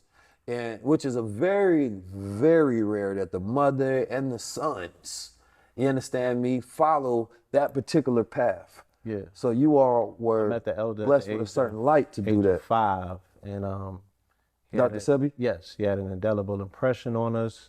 Took my mother as a student, and as her cubs, as her children, you know, we were able to observe and watch, you know, somebody give their life to service to humanity, and continue that service, you know, to this day, upholding that particular legacy, and just to see the fruits of it, you know, see the brother Yaki sit here in an interview and say, you know, this was his beginning, and I was just like, just so proud of the sacrifice, because like you said, you know, this comes out of darkness. What I mean by that is, you know, there was only a time when this many people knew about it. You feel me? It wasn't an international global conversation, but they held the charge, they held the frequency. Even if it was one person in the audience, they showed up to teach and to serve, you know. And we have, as a society, benefited immensely from it. And we're honoring the work of our ancestors by unifying, you know, by bringing these forces together and showing that, you know, the best way that we can make sense of a particular situation is to show, you know, unity and force. So I'm always honored, you know, to be on this journey, to observe your transformation into the #1 thought leader in the world. And you have furnished a platform, you know, such as this, that allows high thoughts and high conversations to take place, you know, across a broader spectrum, in an audience with people who can now really utilize, because they've mastered the material. You feel me? And that is a superpower unto itself. You know, now they have the ability to put that mastermind in place, put these stars and these planets in rotation, and really get into that cosmic force that latently exists inside of all of these good people out here. All right? So with that, I want to say peace, love, and light. I appreciate you. Yes, sir. Continue the good works. So, my official close. But nobody closing my show but me. I forgot who else tried to close before. But anyway, my brother, I do appreciate you being here. I do appreciate all the angles and dimensions of what we have been through. I do appreciate the crystallization of this conversation. Indeed. You understand me? And I'm sure that we have cemented this moment into a multiverse, you understand me, of greatness for many people who will be in observant participation, you understand me, of these thought waves that we have cemented into their mind in the form of light to decalcify that pineal. Make sure y'all tap into another high-level conversations. I'm here with Blue Pill 44. Peace.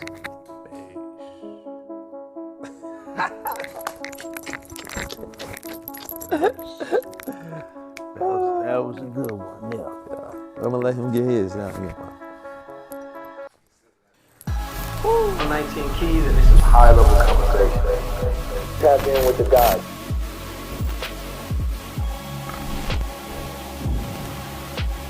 This particular conversation was like a trip through the cosmos. We definitely were ascending, through the chakras, going from lower to higher. I felt that particular transition. So I'm sure that people observing this particular program are going to be able to go through that same thing. I want them to walk away knowing, though, that even though we go all the way to the highest of heights, don't be intimidated by those heights.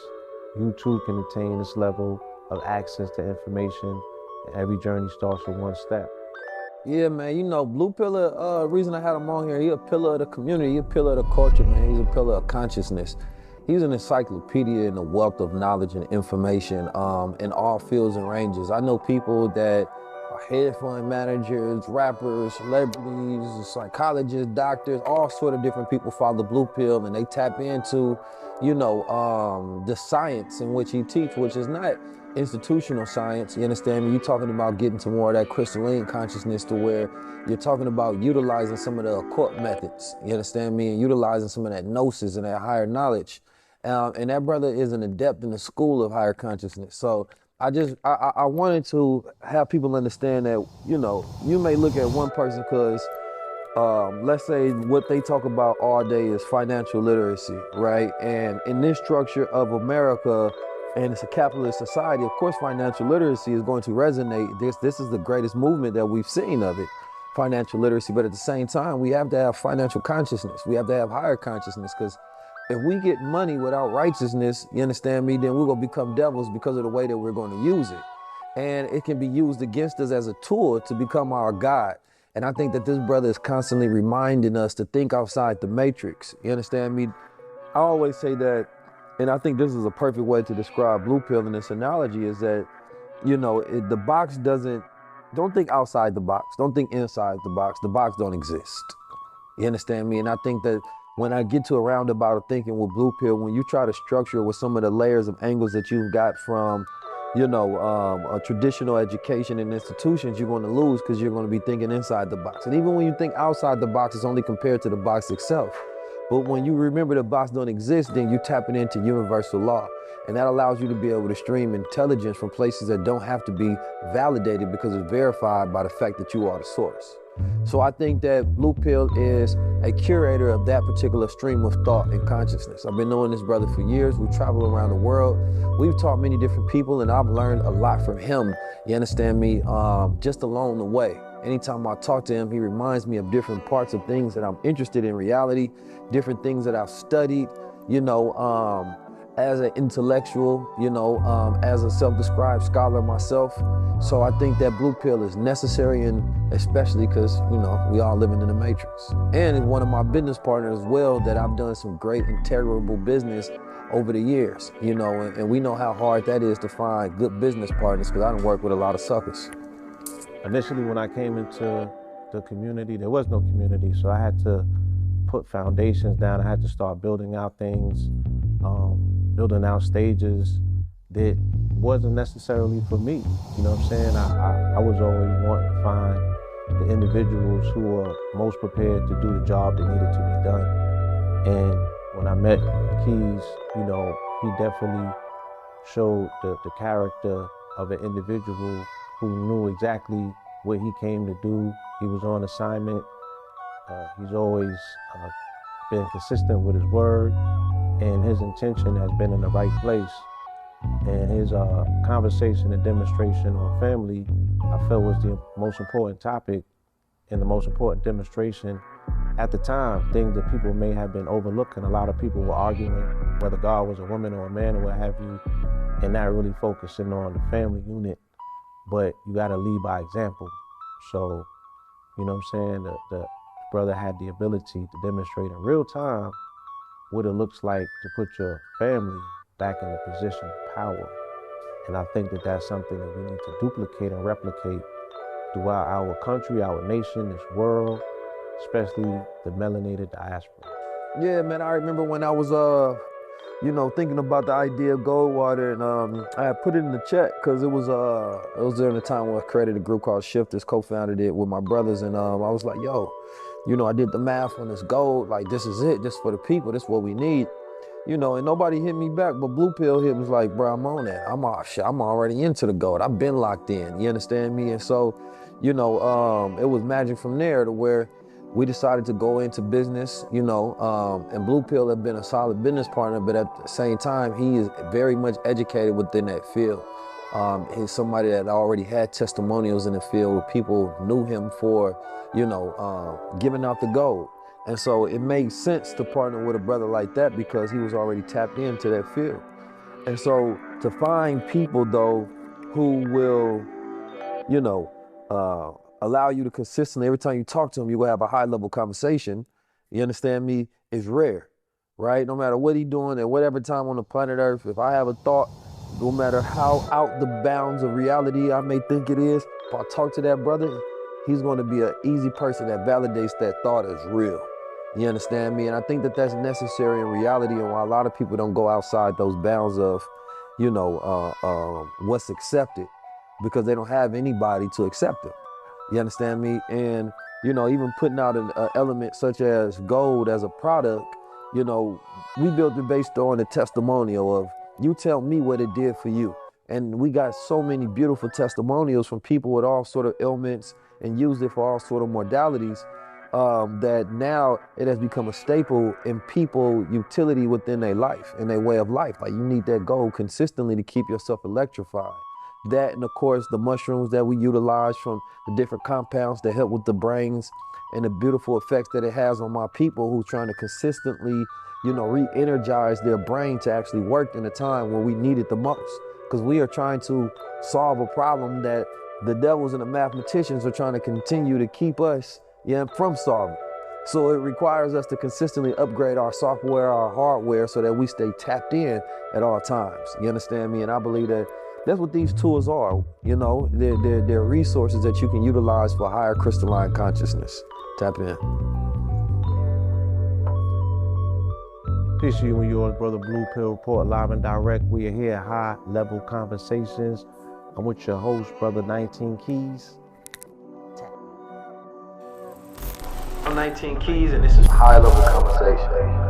Tap in with the God.